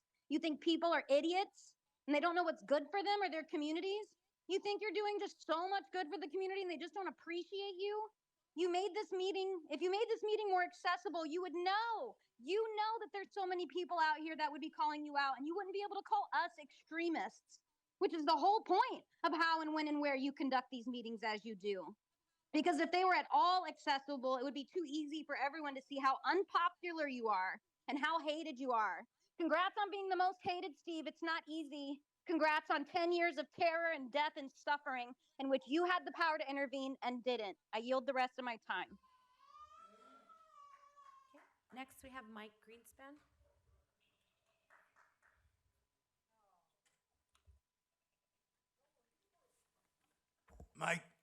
Mike Greenspan? Yes, I want to comment about that shooting in Jokesonville. What do you expect from a town that's always been under Ku Klux Klan government? Duh! Now, let me go to something about Hurricane Harvey that Chief Michael Moore said. He must have been drunk. It was Hillary, you know, that broad Hillary, the same name as the one who came in second for president. Not Harvey. Harvey is the 6-foot rabbit with James Stewart, that movie. Remember, in Hollywood, women give their pussies to get into Hollywood. Now, They were also talking about, at the meeting where I didn't get a chance to speak, they were talking about the rash of robberies at Jewish stores. No, it's not anti-Semitic. That's where the money is. Are they going to go to a trailer park and rob the white trash evangelicals of their moon pies and generic beer? No, you go to the Jewish stores where there's Jewish money. Duh. Even LeBron James gets on his social media and says, life is great, I'm making that Jewish money. Well, not everybody makes Jewish money like LeBron James. We seem to think that everything is great with the police department. Well, people would be here complimenting you and patting you on the back if it was. I'm not going to miss Soboroff. I'm glad he lost when he ran for mayor. In fact, I called everybody on the list that was mailed to me and told them to vote for anybody but Soboroff. He's just slimy, and that's the good part of him. We won't miss him. I'm going to quote from one of your part-time pigs, Mitchell Englander, that kike Englander who got onto Wayne Spindler and said, you'll be missed by nobody. Those words will be better mentioned for Soboroff. Now, we have, I don't see where if an officer is sleep deprived, they're going to do dumb things. Okay, sleep deprived, that's a nice word for insomnia. I've grown up all my life as an insomniac. What did I do? I can't just, used to be I'd go out and eat, which wasn't good. I do other things. I ink letters or signs. In fact, I got a whole room full of them. I'll show you some of them. Hi, Curly. Bye, Curly. Fed prison. Yes, he's going to Fed prison. And, oh, this is one of my favorites, the swastika with. She got her thrill on top of Katie Hill. Yes. And it's fun being at this commission. More fun than that. Next, we have Rebecca.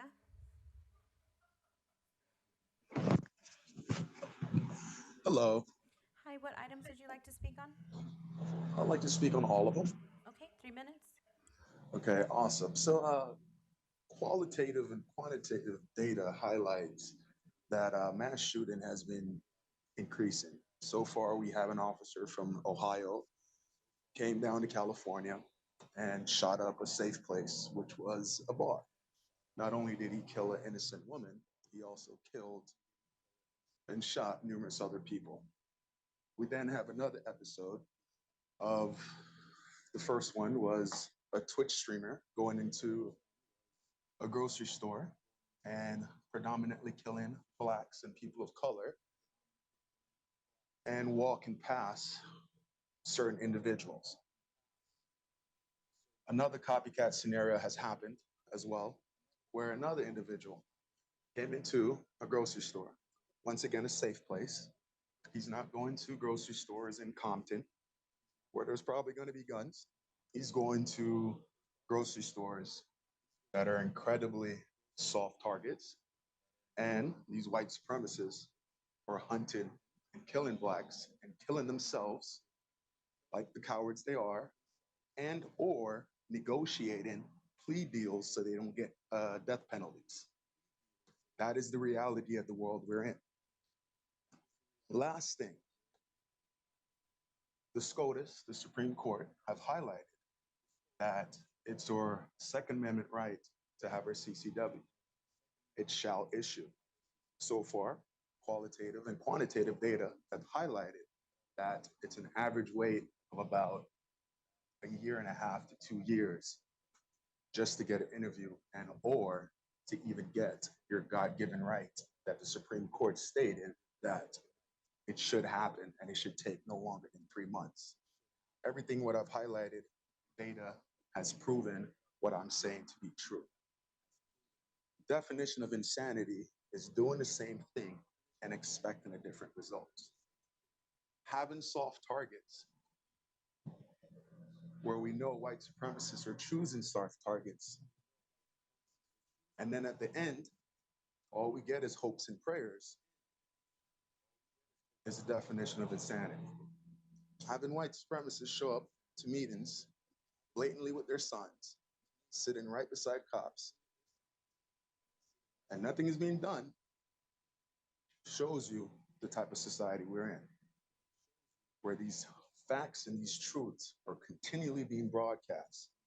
Data is continually shown that certain individuals do not have the rights that should be warranted for all, and nothing is continually being done. God bless America. I end my time. Okay, next we have Melina Abdullah.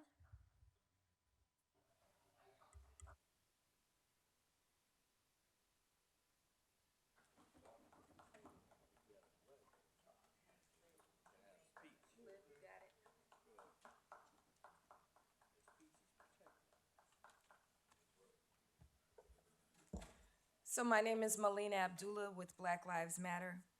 And with this shift in so-called leadership, we implore you to adopt a new culture. We implore you to stop seeing the public that takes its time out of its day. We're all parents and working, and we take our time out of our day to come offer our wisdom to you. You should heed that. You should heed what it is we have to say. You should remember that you're supposed to represent us, not kowtow to LAPD. You're supposed to be their oversight body. We need to remind you that as they stumble over the word African American, that Black people continue to be by far the group that's the greatest target for hate crimes in Los Angeles, in California, and throughout this country, and the primary perpetrators are young white men.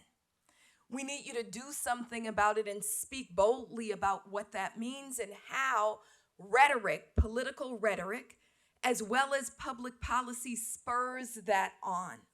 When you over-police Black community, you are feeding into a system that criminalizes and dehumanizes Black people and enables white supremacy and violent racism against Black folks. Dr. Abdullah, I'm very sorry. I'll restore your time. You're going to sit down with that sign, or you're going to leave. You got your one warning. Sit or leave. Sit or leave. You're done. Sergeant at Arms, remove this gentleman from the room.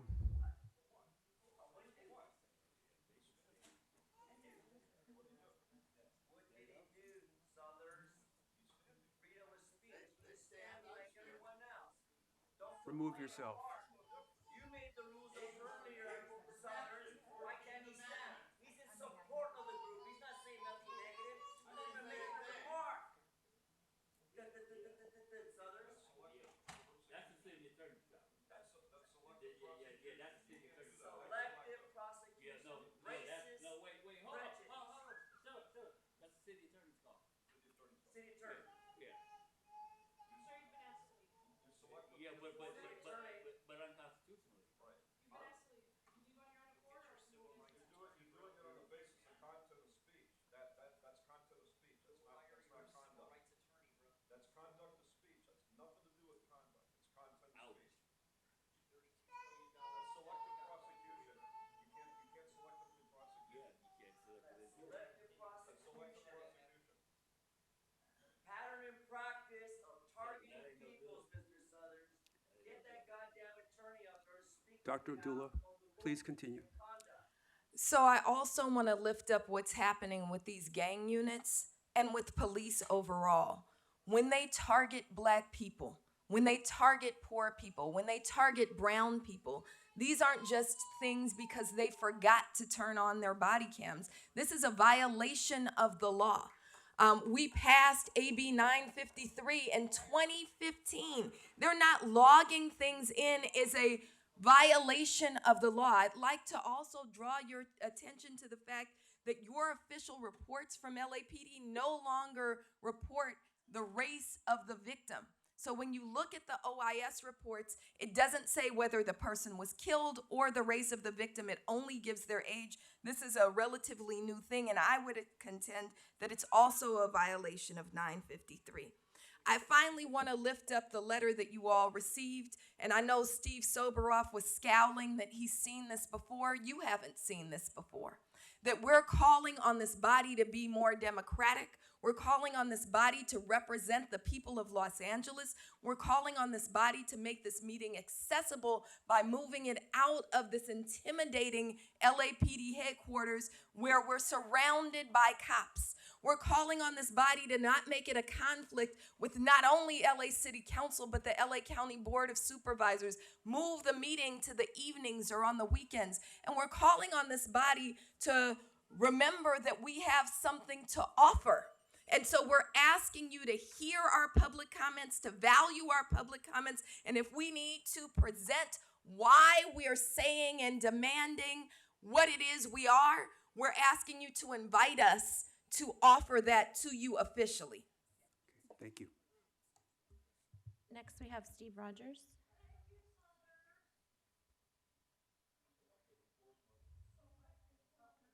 Good morning. Good morning. What items would you like to speak on? All items, please. Okay, 3 minutes.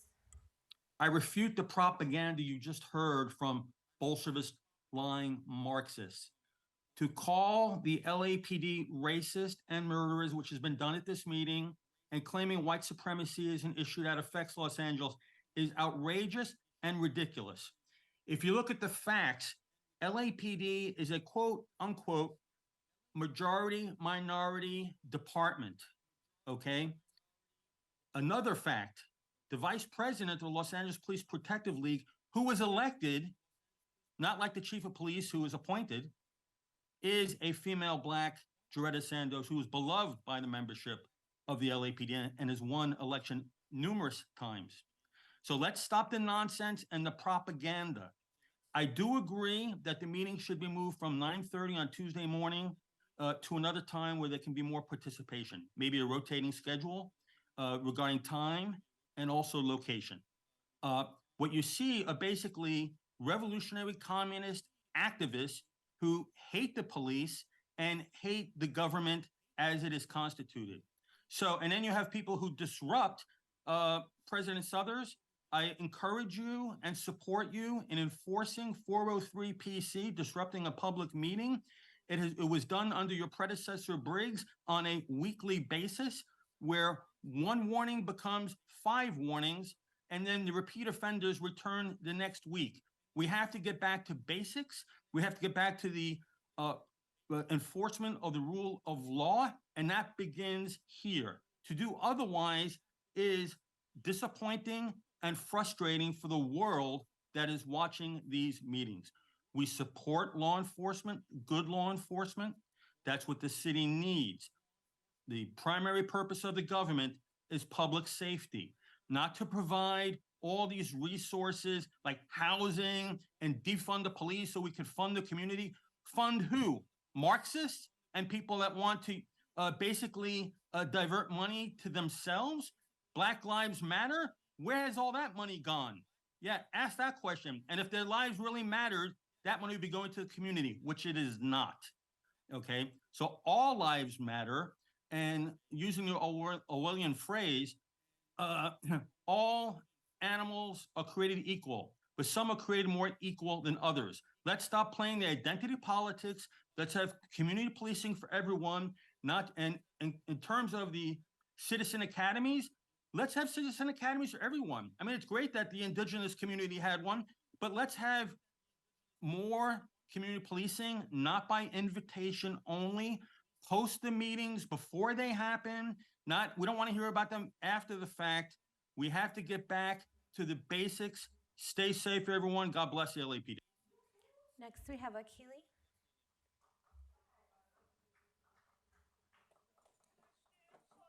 And my name is Akili. I'm with Black Lives Matters.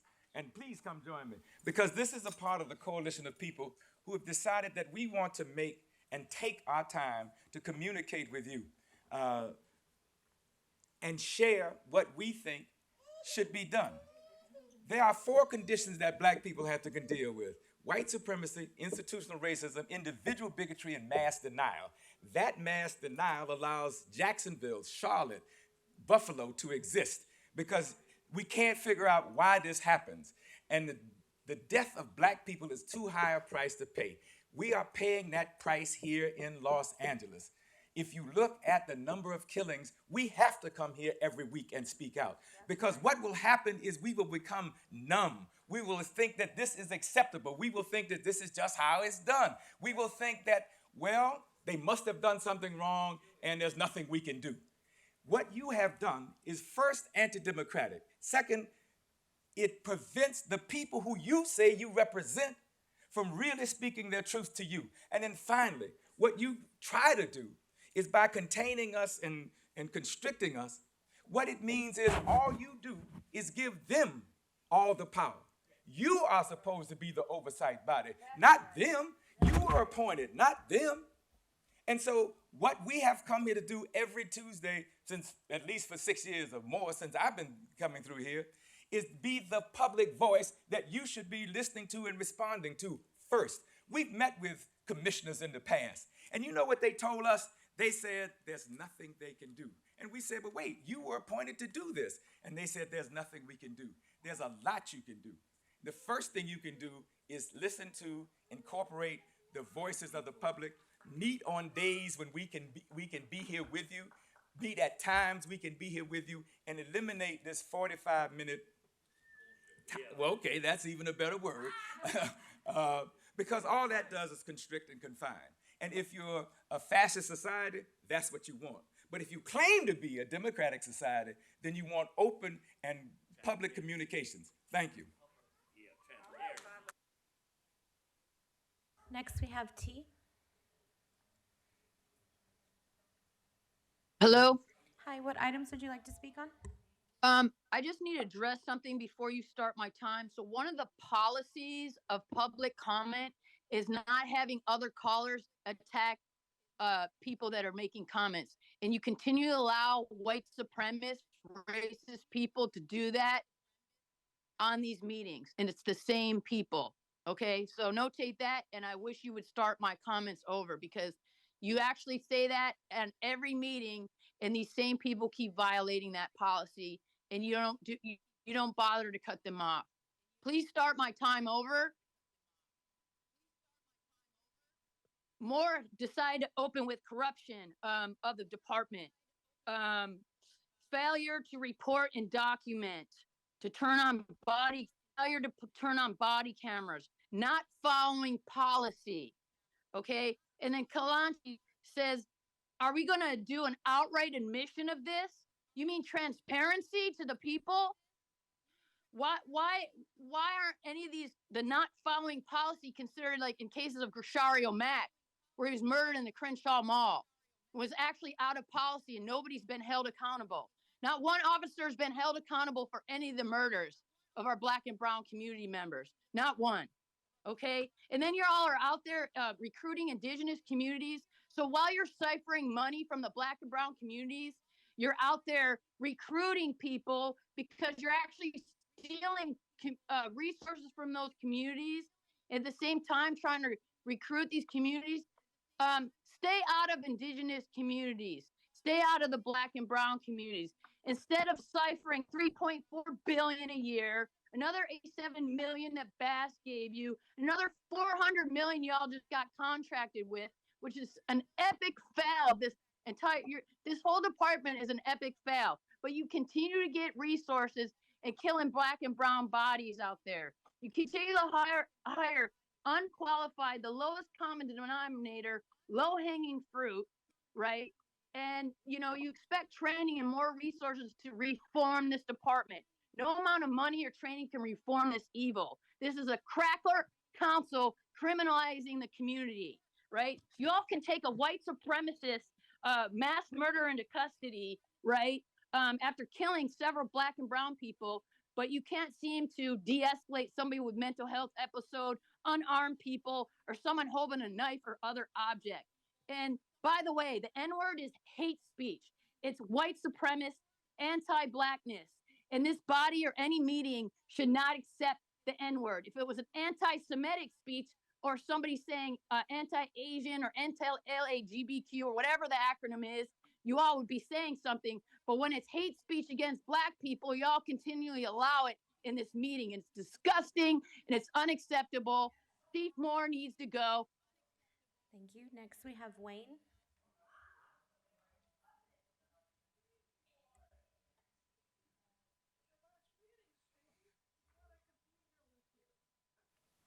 How do I get past this rope? Oh, okay. I'll do it like this. Thank you, Stevie. Thank you so much. Yes. So here we are. Our long journey over. Did you know that bald-headed fascist Steve Soboroff, his commission ended June 30th, 2023? Let's give him a hand. Thank you for your service. His commission's void. He can't vote. He can't sit on this commission. Anything that he votes on is null and void ab initio. And I found out because Mayor Bass told me his commission expired. So I checked it out. I said, is that true? Yeah, it's fucking true. The fiscal year, you get a 5-year term. June 30th, 2018 to June 30th, 2023. It's 5 years. He wasn't reappointed. Did he get an extension? No. I caught you, T-Fag. Remember on the police permit review panel, you had 2 commissioners did the same shit. So, sergeants, please remove Mr. Soboroff from that seat. He is not a commissioner. His commission expired. He can sit in the audience, and he can sit in any chair. We got many chairs here. Because he is not allowed to sit there. He is not a commissioner by law. Now look at you got how many attorneys in the panel? You don't know shit, do you? You haven't done a criminal investigation before? I have. You haven't done surveillance on targets? I have. You haven't ordered commands? I have. It's my old job. My current fucking job, I go and do litigation, support. You don't do none of that shit. So what the fuck do you know about policing? You ever cruise around the neighborhood? You catch the human trafficking on 8th and Coronado? How about the street takeover in Carondelet and Hoover? Moore knows about it. No, you guys just sit here and you show up to this fucking meeting and you're like, well, they're so hateful. God damn, they're so hateful. Why can't they appreciate what we do? We're volunteers. Because you don't manage the department, that's why. You don't follow the law. So this piece of shit, Soboroff, had me and another person arrested in the lobby for trying to come into this meeting. Then I got arrested again in 2016. Then I got arrested again in 2017. Then I got swatted by the LAPD and nearly murdered under color of authority by the LAPD with the help of the CHP, a state assembly member, his staffer, and a deputy mayor. See why I come here? Because I love you fuckers so much. You do so much for me. You've made me into this creature I am today.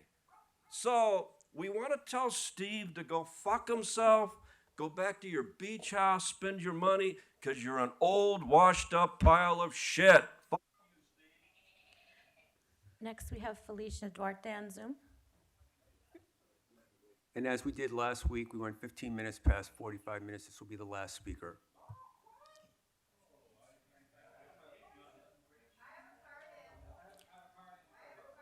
I'd like to speak on chief report and general comments, please. Okay. I would like to thank, again, as I always do, our boots on the ground officers who I'm sorry, I have 2 minutes. Can you hear me? Yes, we can. Hello. Thank you.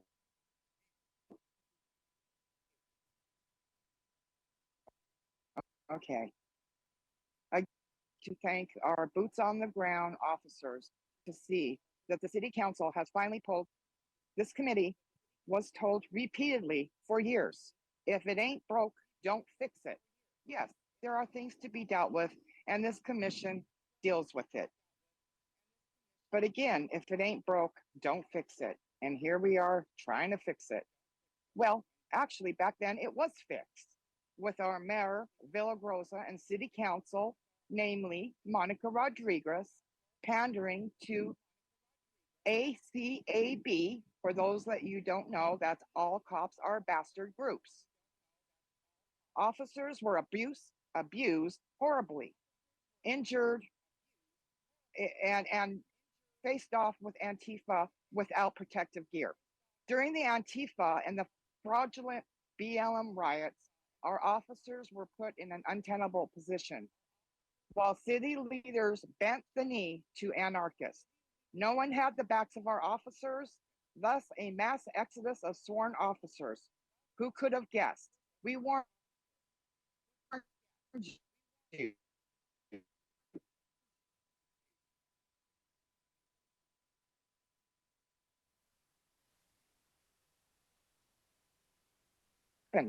Who wouldn't have known?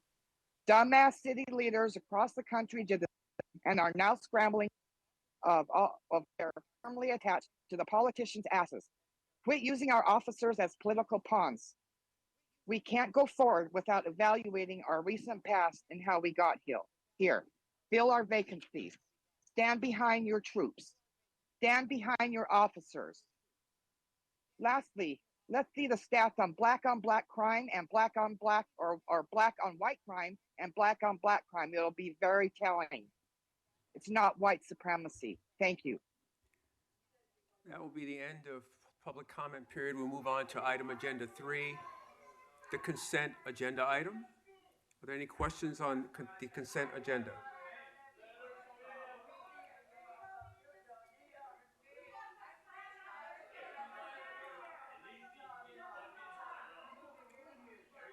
You need to sit down.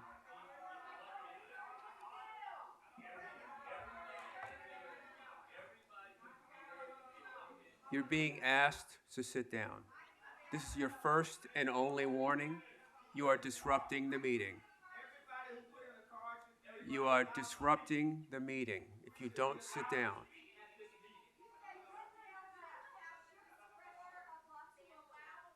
And I've taken that discretion to allow 3 additional in-person and 3 additional on Zoom speakers.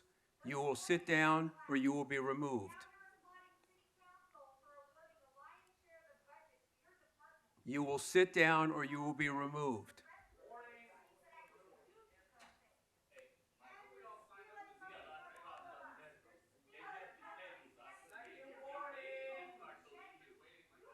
The commission, we will recess until the people that are standing have been removed from the room.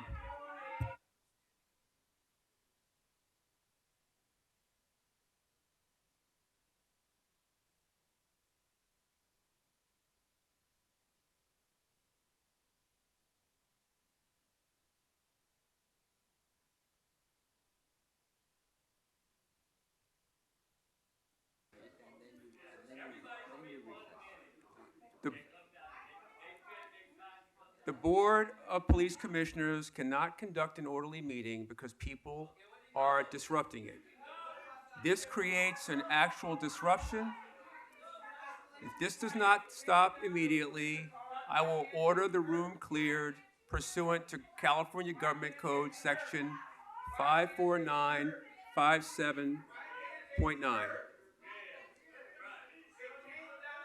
Commission, we will recess. Sergeant at Arms, remove the people standing in the room. Okay, it appears everyone is back. We will go ahead and move to agenda item 3, the consent agenda item. Are there any questions or comments on agenda item 3A?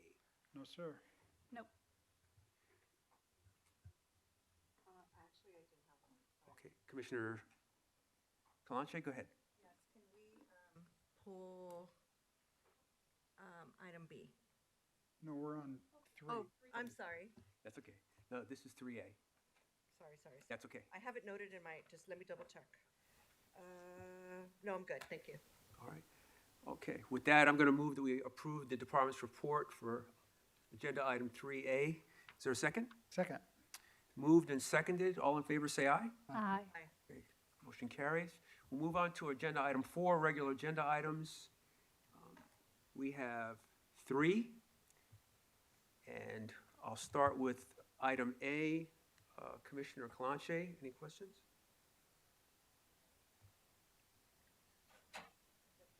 Okay. Commissioner Shields?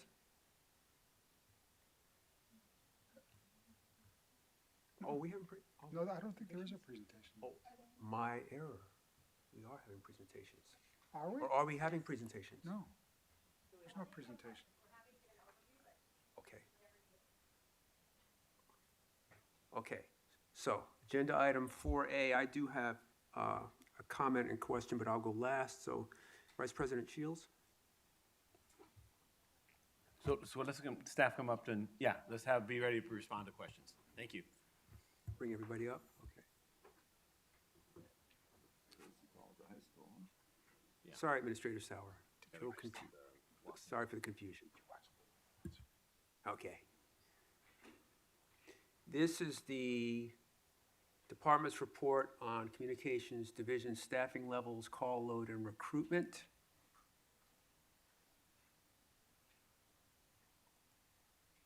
And I'll start. That's fair. So I noticed in the report, specifically on page 4, or item, I believe it's 1D, where it says 90% of the 911 calls to be answered in a perfect world is 15 seconds. And our comms division is now answering 41% of those calls within 90 seconds. And that we need 26 to 30 more public service representatives to meet the mandate. So I wanted to ask you, again, if I will, pivoting back to the chief's comments earlier about our 911 call operating center being down 100 people,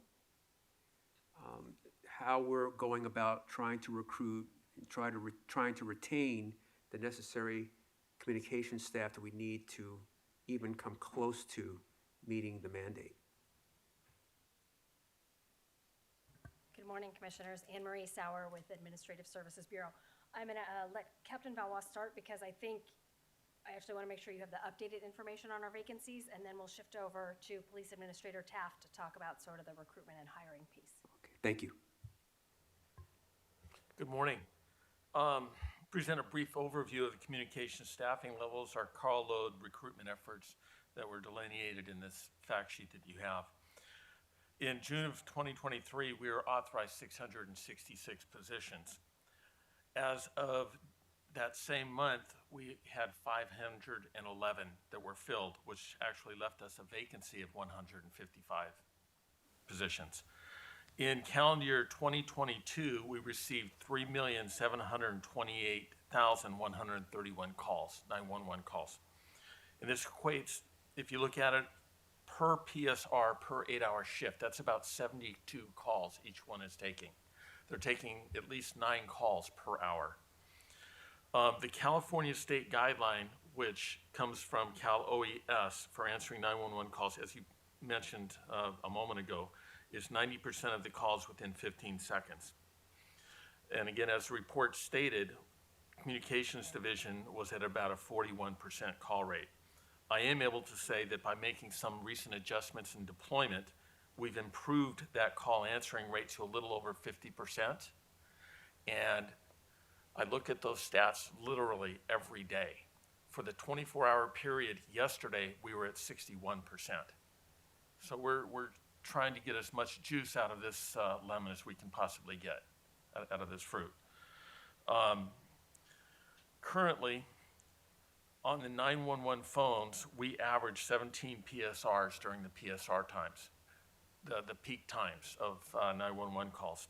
7 to 10 of those PSRs are on compulsory or forced overtime. But that's simply during the peak hours, which are usually between about 2 in the afternoon and 7 in the evening. In looking at the ECATS, or Emergency Call Tracking System, there's an algorithm in that system that will tell us how many we need in order to meet the state goal of 90%. And that would be putting 30 PSRs on the phones during our peak hours. So it's not an additional 30 total personnel, but it's 30 persons during that shift, where we're only doing about 17. Thank you. Okay, and then a real quick shift. So basically, as of June of 2023, we have 155 vacancies actually. So Brian is going to walk through some of the work we've been doing with personnel department on recruitment and sort of some shifts we've made to try to recruit more folks. Yeah, to give you an idea, last year last fiscal year, we held 3 different exams for the PSR classification. We averaged about 300 people that signed up to take the exam, to take the test. But of those, we get about half of them actually show up to take the test. At the end of last fiscal year, we started to utilize recruitment funding for PSRs, which was the first time we've ever done that. We started to see the fruits of our investment already. In the July exam, we had over 1,000 people sign up to take the PSR test. Of that, 319 actually participated in the test. We are still in the process of processing those results right now, but we're hoping to get a good quality class out of that. Additionally, what we also did was we revamped the bulletin or the requirements to take the test. One of the examples is in the past, we always used to have a typing requirement for PSRs. We have since changed that. Instead, what we found is that those PSRs typically get that experience during the probationary period. And so therefore, by the end of the probationary period, they're eligible to continue to work as a PSR. And then the third and last thing that we're doing right now over at the City Council, we do have an incentive program before the council to incentivize recruiting more PSRs. It's a $15,000 incentive paid out over a 36-month period for people that accept the job as a PSR. What's the time frame for date of hire to a PSR that's fully functional without any, I guess, to put it in line with sworn, like an FTO program? That's a long time. Okay. Thank you. I'll pivot to Vice President Shields. Any questions? Yes, I did have a question kind of following up on President Souther's last question. So that from the date of hire to actually being operational, that's about 1 year. But how about just the application process? Like from the time someone comes in as an applicant to all the background checks and everything moving through, how long does that take, and is there opportunities to streamline that, or are you coming across any barriers that we should know about? So the current timeline right now takes approximately about 6 to 8 months. The first half of that is included in the examination process that's governed by post. We do have to take a physical exam, and those exams have to be graded and sent to post, who grade them by hand and then return them back to us. After we get the results back from post, then we can schedule interviews to establish a list through the civil service process. The second half of that process of onboarding an employee comprises the medical examination and the background check that the department does, which again takes anywhere from 2 months to 4 months. Thank you. Okay. Commissioner Kalanchi. I'm intrigued, so actually I want to ask follow-up questions. Okay, so there's a medical exam that post needs to review manually. Or what is it that they're reviewing? So post reviews the written exam. Oh, the written exam. Correct. Okay. Do you know why they do that? I mean, I'm sure it's policy, but what would be the rationale? I do not know. We can contact post and find out for you. Okay. That's interesting that's creating like half of the time that it takes for us to hire. Okay, that's really interesting. We can maybe look into that and see what the state, policy is on that, or why it's being done that way. The only other thing I have is like, I'm so glad that you removed the typing test, because I was out recruiting folks and they're like, oh, I can't type. Like, I don't want to take the typing test, when we know that everybody types with their, so I'm glad that that's being removed. Hopefully it yields some success. And then the last question actually is, what is their shift hours? Are they working the 12-hour shifts or? 2 shifts. One's an 8-hour shift and the other is a 10. Oh, okay. Is there a reason why it's different than like the sworn officer shifts? We are currently examining the possibility of a 312. But we need to make sure that it'll work with the amount of people that we have. Got it, that you have covered. Okay. Busy times are covered. Okay, thank you, that's it. Thank you, Commissioner Kalanche. Commissioner Soboroff? Was your 3 million number, will you repeat that again? The number of calls. Number of calls. 3,728,131 calls in 2022, and that includes both emergency and non-emergency. Okay, and how many of those shouldn't have called 911? That's a really difficult question to answer. Shouldn't the public know that the reason that it takes so long to answer is because so many of the calls are absolutely the wrong thing to do? And maybe some of that's our fault in that the public doesn't know what to do, but this idea that that over half the calls should be going somewhere else or people are just playing around really affects the safety of Los Angeles and the time it takes to answer and then the time it takes to implement. I agree, and it's an education or a public education piece. Is it 311 that they should be calling? Is it they shouldn't be calling? Can you break it down into the different categories of? Some people should be calling it. So you're saying about half or about half? Yeah, no, it's more than, and I'm just looking up the call for service data, if you have that, or we call, the 3.7 million calls will result in routine calls, urgent calls, and emergency calls. All other calls are actually alternatively dispatched. They're gone to 311, or the person's referred to the appropriate city entity, or it's not a call at all regarding any type of government service. It's whether or not there's information about a road condition on a highway someplace, or the weather forecast. There's a litany of which people call, but and I would again, if you give us a moment, we'll text you those numbers. But the calls for service details right now, we're actually down a little more than 10% in the number of calls for service now than we've had last year, and we are still above the historic levels as far as the number of calls for service. But 1 out of 3 would be my estimation, just off the top of my head, of what actually generates a call for service versus what is an alternate dispatch or simply isn't a police matter at all. Is 311 picking up speed and notoriety and acceptability? Well, 988 is certainly picking up popularity. This is an anti-suicide, suicide prevention hotline. But what is actually happening with 311, 911 in part, is the aspect of people calling with mental health issues and so forth actually take time for the operators to work through those scenarios in which the officers, they're properly sorting through that call to determine what's the appropriate level of service. So And the is calls that take longer. DD Hirsch? They Yes. take longer and more expertise to figure out what to do. One of the aspects of their BCCs or Bureau Call Coordinator is to monitor call taking time. How long has the operator been on this call as a means of, did they get stuck in a rut? Is there something here where the caller actually is unsatisfied with the answers because the officers are not going to be dispatched, or there's not a police need here, but the police service representative is remaining on the call as to in every effort not to be complained about or suffer some type of criticism because, well, you should have stayed on the call, or even though there's more pressing calls. And lastly, the call taking sequence. They're proud of these men and women that do this work.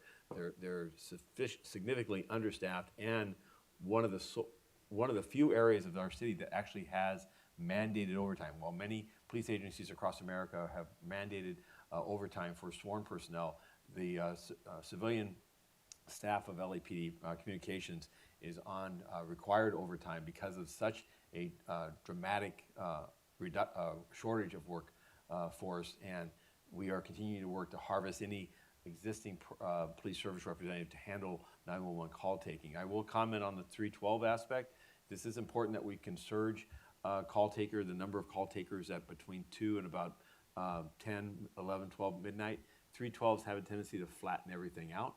Lastly, a 12-hour shift, including or notwithstanding what it takes to get to and from work as a 911 call taker, is a very fatiguing aspect. The work, these 7-8 calls they talk about, many times these are life or death emergencies, i.e. 911, and so traumatically on the part of the operator.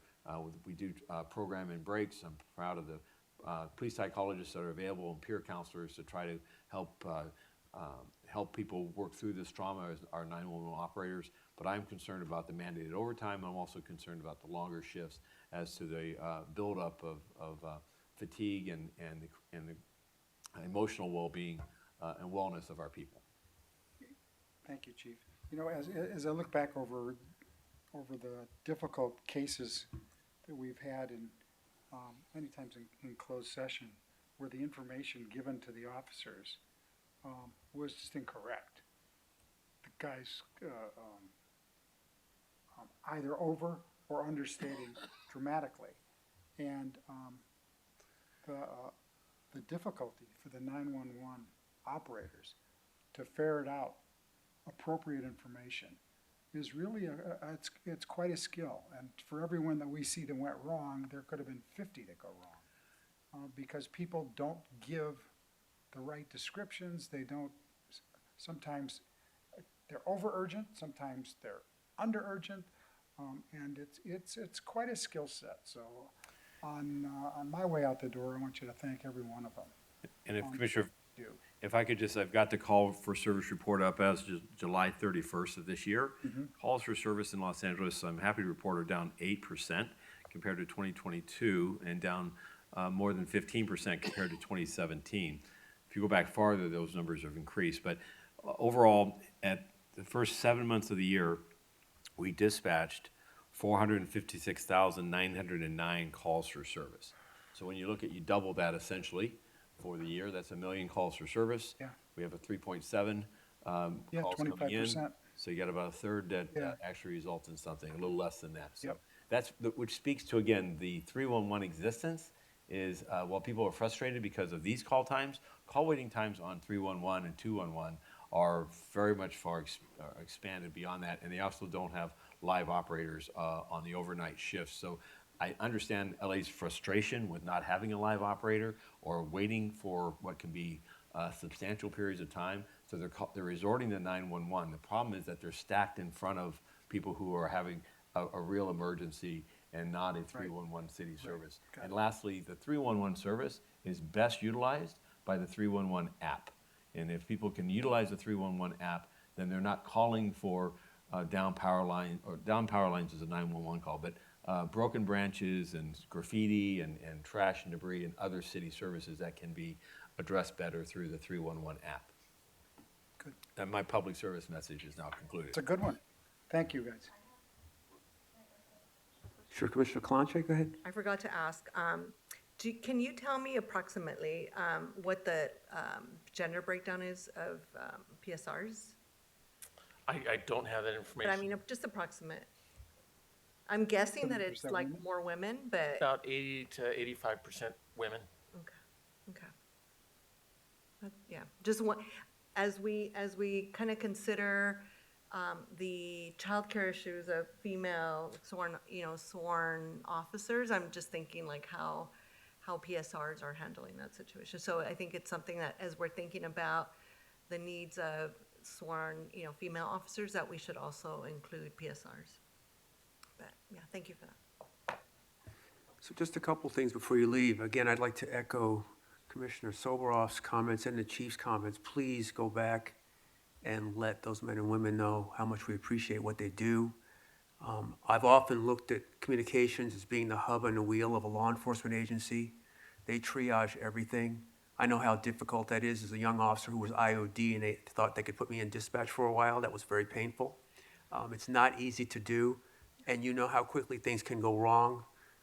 There's a whole case study that was written after Henry Louis Gates was arrested with the Harvard Beer Fest that wound up at the White House over that call. Dispatch is critical. In addition to, I've met with civilian leadership and I met with others regarding, I have it now down to about 7 items that I'd like to meet with communications on, that we could pivot those calls away from officers to other resources that we have, which I know your staff does very well. So again, just thank them for what they do. And the fact that you've got these numbers in terms of people that you're short is very troubling, because to operate a center with full staff is challenging enough. So we need to do everything we can to recruit and to retain the people that we get there. And thank you for your leadership. Chief, I got one question. So today, some people said some things that hurt my feelings. Should I have called 911, 311, 211, 988?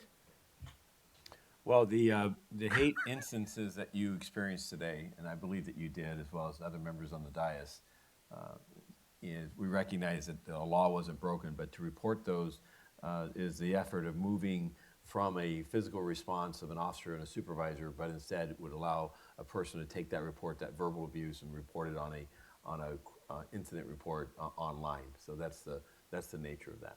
Okay. I would not recommend a 911 call. So if there's no further comment, I'll make a motion to approve the department's report. Is there a second? Moved and seconded. All in favor, say aye. Aye. Okay, motion carried. Thank you very much. Thank you. We will move on to item agenda 4B, which is the department's report on the California Assembly Bill 481 Annual Equipment Report. Commander, good morning. Good morning, sir.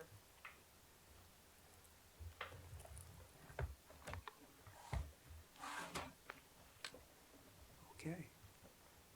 And Dr. Floor is Suthers, yours. I know you've had a chance to review the report, and I can give a wave top presentation, or you can save 7 minutes of your life and ask me questions. I'll leave it up. I'll leave it up to you, sir. Your preference. I always would welcome 7 minutes of overview if that's fine. We'll go ahead and do that then, Okay, sir. I know please, that thank you. There's some new folks here, and it probably is a good refresher as well. So, President Suthers, Commissioners, I'm Commander Shifatelli with the Office of Constitutional Policing and Policy. And I brought here with me today, let's see who everybody is, Captain Moto from Metropolitan Division, Lieutenant Lee McMillan, also of Metropolitan Division, and Detective Hector Sanchez of Audit Division. Will all be available for follow-up questions after the presentation.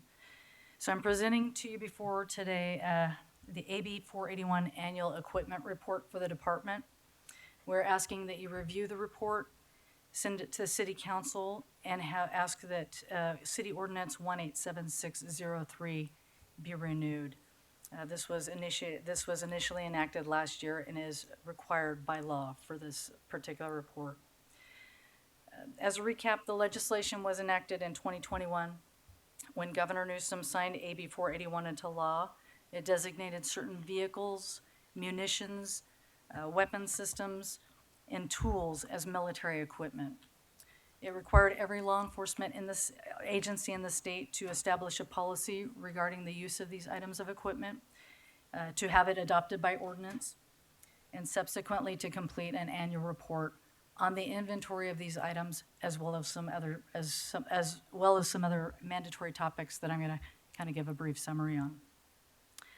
These other items are use and misuse of the equipment, and that is a summary of them, a summary of complaints associated with its use, the results of any audits, annual costs, and quantity and cost of any new items that are being sought. Although many items on this equipment list are specialized equipment in nature and used predominantly by Metropolitan Division and our Emergency Services Division, it's important to note that many other items are basically standard police equipment items used every day in our patrol divisions, such as breaching equipment, command post vehicles, beanbag shotguns, and 40 millimeter less lethal devices. It's also important to note that they are not necessarily of military grade nor purchased from military or federal surplus. When the law initially passed, the department, as required, enacted a military equipment policy, which is encapsulated in our department manual. Community input was received last year during this meeting public comment, as well as City Council public comment. We also received additional community input by meeting several times with the League of Women Voters. This year's report, as you'll see, includes the addition of 10 new items. In summary, these items are 5 small unmanned aerial systems, 1 ground robot, 3 rifle systems, and 9 millimeter ammunition. 5 items were removed from this year's equipment list. These items were requested last year but not procured. These items include various models of .50 caliber and .223 caliber rifle ammunition. I think it's important to note at this time that the possession of equipment items in our inventory obviously does not necessitate their use. The use of essential equipment items is predicated on situational necessity, and our preferred outcomes remain successful de-escalation and peaceful resolution in all incidents. The report, as previously stated, also requires the reporting of associated complaints, use, and misuse of AB 481 defined military equipment. There were 14 total complaints that were investigated that in some part were related to this regulated equipment. 2 were sustained, both were for non-tactical unintentional discharges. The use of the equipment was utilized in 9 categorical and 82 non-categorical incidents. Of the categorical incidents, 1 involved an AB-regulated firearm, the other involved 40-millimeter launchers that were used in conjunction with the categorical use of force. There were 3 incidents in which AB 481 regulated weapon systems were determined to be out of policy. These were all non-categorical use of force incidents involving a beanbag shotgun or 40-millimeter less lethal launcher. AB 481 also directs the annual report contain the results of any internal audits, information about violations of use policy, and any actions taken in response. No audits were conducted in 2022. However, an inspection was conducted of all Defense Reutilization Marketing Office or DERMO rifles, and 1 Colt M16 rifle was discovered missing. I know several of you were probably briefed on this earlier in the year, but I do want to go over what we have taken as a department, the measures we've taken to ensure that this will not happen again. An investigation was conducted. The rifle was not located. The rifle was entered into the AFS system as lost property, which will preclude its transfer or registration to any individual in its possession. Additionally, the California Office of Emergency Services was promptly notified. Some of the other measures we took were we returned all unused and extraneous rifles acquired from the DERMO program back to the federal government. We did retain a few that will facilitate our rifle school, but we returned over 1,400 rifles. This will result in fewer Colt M16 rifles being listed on next year's equipment report, as well as a smaller, more manageable inventory for our department to manage. The department began immediate annual physical inspections and documentation of our rifles. The annual inspection procedures were enacted and will be continued during the qualification cycle. The department scheduled our armory officers to attend a mandatory training in March of this year and will require that they attend annual update training. No rifles will be assigned or checked out to divisions. Rifles will only be checked out to individuals by the department armorer, and they will make appropriate entry into the FIT system. Updated procedures were issued in the event that an officer is decertified or fails to qualify, and ensures that their rifle is retrieved by their commanding officer and promptly returned to the armory within 10 days. And finally, updated procedures were instituted to recover all department-issued rifles when any member retires or separates from service from the department. Any loss of any article of equipment is serious, much less a weapon system. We know that this is unsatisfactory. However, we feel that these updated procedures will prevent any further recurrence. Moving on to the cost of our military equipment. On the annual report, you'll see that it's estimated for 2022 to be a total of $5.9 million. This total includes all costs associated with vehicles, firearms, ammunition, less lethal weapon systems, ammunition for the less lethal weapon systems, and breaching tools. As these costs per law are not just acquisition and purchase totals, but also include all costs associated with training, transportation, maintenance, and storage, they are our best effort estimates. It's also important to note the funding for the acquisition and maintenance of these items do not come exclusively from the City of Los Angeles General Fund, but include funding from a variety of other sources to include grants, the Police Foundation, as well as private purchase. And finally, in preparation of this presentation, I was made aware of a slight correction I would like to address and put on the record. Our Use of Force Tactics Directive on Crowd Management, Intervention, and Control dated April 2021 was attached to the report as a supporting document. The majority of this directive is still in effect. However, on page 4, there is a section related to the media and how much access they are granted during incidents, particularly during events that are declared unlawful assemblies. This language was updated subsequent to the passage of both AB 48 and Senate Bill 98. Our updated policy language on media access has been updated and is reflected in the Office of Chief of Police notice dated December 14th, 2021. This completes my 30,000-foot view of the very in-depth report, and we are now available for any questions you may have. Thank you, Commander. I will go last, so I will start with Vice President Shields, if you have any questions or comments.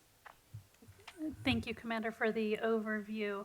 And I appreciate the fact that there's a summary of the complaints relating to the items that are reflected in this summary. And perhaps it's not appropriate to include it in here, but I would say that at some point I'd like the commission to also be able to see not just the complaints that are filed with the police, but also there's civil complaints that sometimes result, and there can be both settlements or verdicts that impact some of this. And I feel like that's not reflected in terms of the full summary of, you know, here's the summary of a complaint, here's how the department adjudicated. But if they stem into a civil litigation, I think it's appropriate for us to be kind of kept aware of how these types of items have resulted in civil lawsuits as well. Yes, ma'am. Thank you, Vice President Shields. Commissioner Kalanche. Thank you for the report. It's very thorough. Just a couple of quick questions. One was, or is, about when equipment is retired. What is the, I mean, is that required to be reported to the state? And what is the process? And then the other was just, you know, follow up on the missing equipment that you basically touched on, but I also wanted to find out what the status is. Like, was there any, has it, you know, since then, has it, anything occurred where like that showed up somewhere? Or, yeah. Okay, so I'll start, and I don't know if you need more detail, I'll defer to my partners, but the rifle has not shown up. It still is maintained as lost in the system, and will remain so until it's located or someone brings it forward. And thorough inventory search was conducted. So we felt it safe to put it in the system as lost property, and hopefully it will turn up, but at this time, we don't believe it will. As far as items of property being, I think you said retired out, you know, they're right now we are retiring. I can speak to the rifles first. We do have some dermo rifles still in circulation, and we have about 72 that we're using for the rifle cadre. As those officers who have dermo rifles assigned to them retire or resign from the rifle cadre, those rifles are going to be returned to the federal government. We are not going to keep them in our inventory. Rifles for rifle cadre will be private purchased at that point. As far as other items, you know, most patrol divisions have kit room officers who will, you know, check the status of the equipment. Most of our equipment is very long lasting and does not need to be retired out. Weapon systems are inspected, you know, rams are used. If they're broken, they will put in a requisition form to get a new item, and at that point, that would show up on that next year's equipment report. I don't know if Metro has specialized equipment where they rotate out based on you know, lifespan. They could answer that, but that's generally how we rotate out the equipment. When they're used, they're inspected. If they need to be turned in, they will be turned in, and a requisition form will be submitted to request new equipment. Are we required through AB 481 to report any equipment that is retired out? It will just not show up on the report for the next year. So as I just brought to your attention, wasn't really retired out equipment, but items that appeared on the list last year that no longer appear on the list next year, either I or someone in my seat will explain what happened to those items.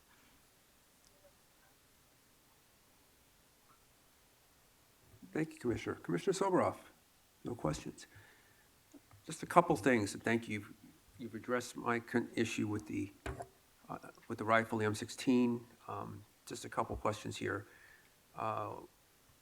I'll take these two together on armored vehicles and on mobile command post vehicles because they require commercial Class A and B licenses. More of a comment than a question. I just want to make sure that all the people operating those vehicles do have the required licenses. Yes, sir. Okay, thank you.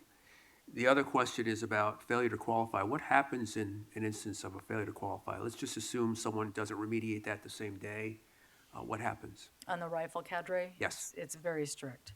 So the notification will go out to the commanding officer. The commanding officer, if it's a failure to qualify and they're given the chance to remediate and attempt another qualification, that puts them back in good standing. If they have failed to qualify because they're either light duty or IOD or out of town, we will take custody of that rifle until they have qualified. And they basically have 10 days, the commanding officer, to retrieve that rifle, take it to the armory, and when that cadre member has requalified and is in good standing again, they will have their rifle returned to them. Thank you very much. If there are no further questions, Commissioner, Mr. President, I would recommend that the instructions be modified or it just be on the record that we will add a section to the report for next year that addresses Commissioner Shields' concern, which is litigation arising from the use of these items. Thank you, Chief. Thank you, Chief. If there are no additional comments or questions, I'll go ahead and move that we approve the department's report. Is there a second? I second. It's been moved and seconded. All in favor, say aye. Okay, motion carried. Thank you very much. Thank you. We'll now move on to the last regular agenda item. It's the department's report on recommendation for the Medal of Valor for bravery to Detective James Murawski and Sergeant John Preston. Administrator Sauer, welcome back, Thank you. and the floor is yours. Okie dokie, all right. Just a quick update with this particular item. So on July 11th, your body approved awarding the Medal of Valor for bravery to 13 officers who will be recognized at the Above and Beyond ceremony next month. Since that time, the detective who was involved in the incident, which happened in October of 1973, that was detailed in the July report, provided a first-person account of what transpired that day. The initial award nominees were selected based on an article published in the Van Nuys News. Based on the information that has recently come to light, the department is recommending that Detective James Murawski and Sergeant John Preston also be recognized for their courageous actions that reflect the highest standards of the Los Angeles Police Department. And the bravery, decisiveness, and selfless actions of these two officers are worthy of the department's highest award for valor and also being recognized next month at the Above and Beyond ceremony. That concludes my report. Can we go over the incident?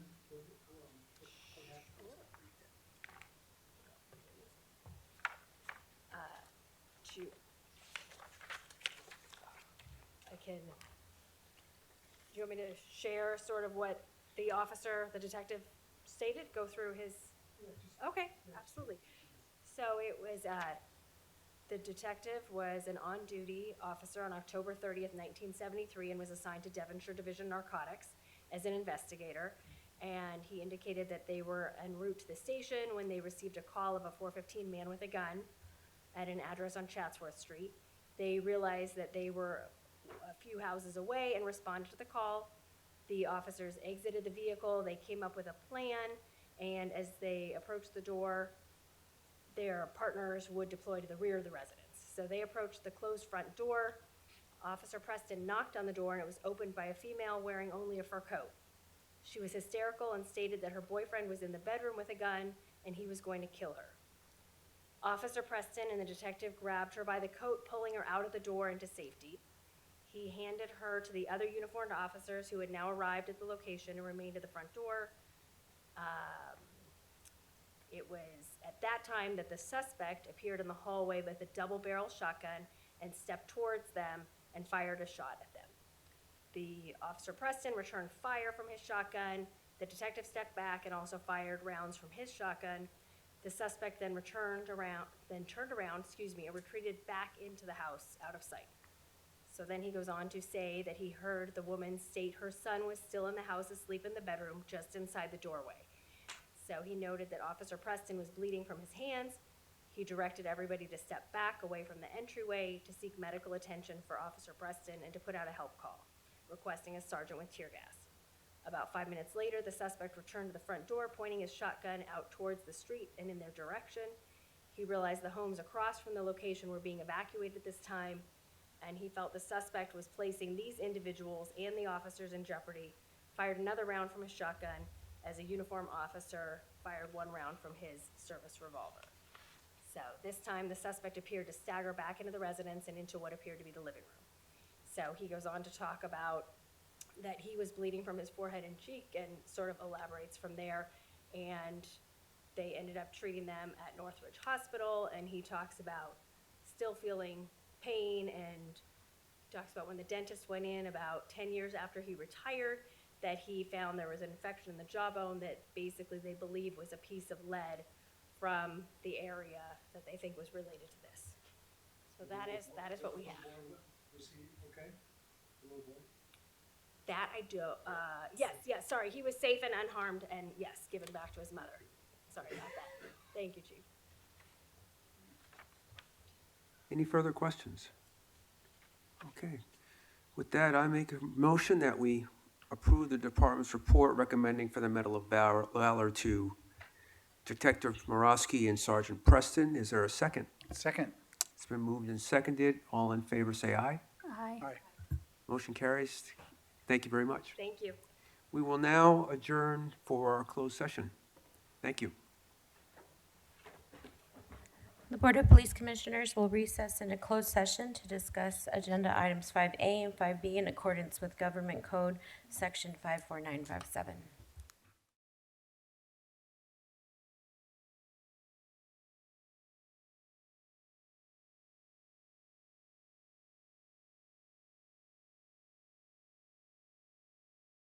Madam Secretary, we are going to resume. The Board of Police Commissioners has concluded its work in closed session. We are now back in open session. The Executive Director will report out. Item 5A1, officer-involved shooting 049-22. Commission adopted the chief's recommendations on a 4-0 vote. Those recommendations were tactics, administrative disapproval, 2 police officer 2s. Drawing, exhibiting in policy, 2 police officer 2s. Lethal use of force in policy, 1 police officer 2. Item 5A2, non-tactical unintentional discharge number 051-22. Commission on a 4-0 vote adopted the chief's recommendations, which were tactics, tactical debrief, 1 detective 1. Drawing and exhibiting does not apply. Unintentional discharge, administrative disapproval, negligent discharge, 1 detective 1. As to item 5B1, discussed and adjudicated. That concludes the report out.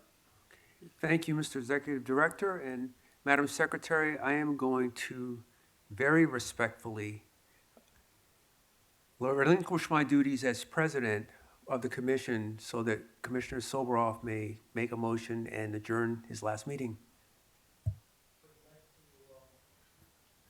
Adjourn this meeting in honor of John Mack, who was one of the distinguished police commissioners in the 122-year history of the LAPD, and also with thanks to everyone who has ever worn that badge and served, and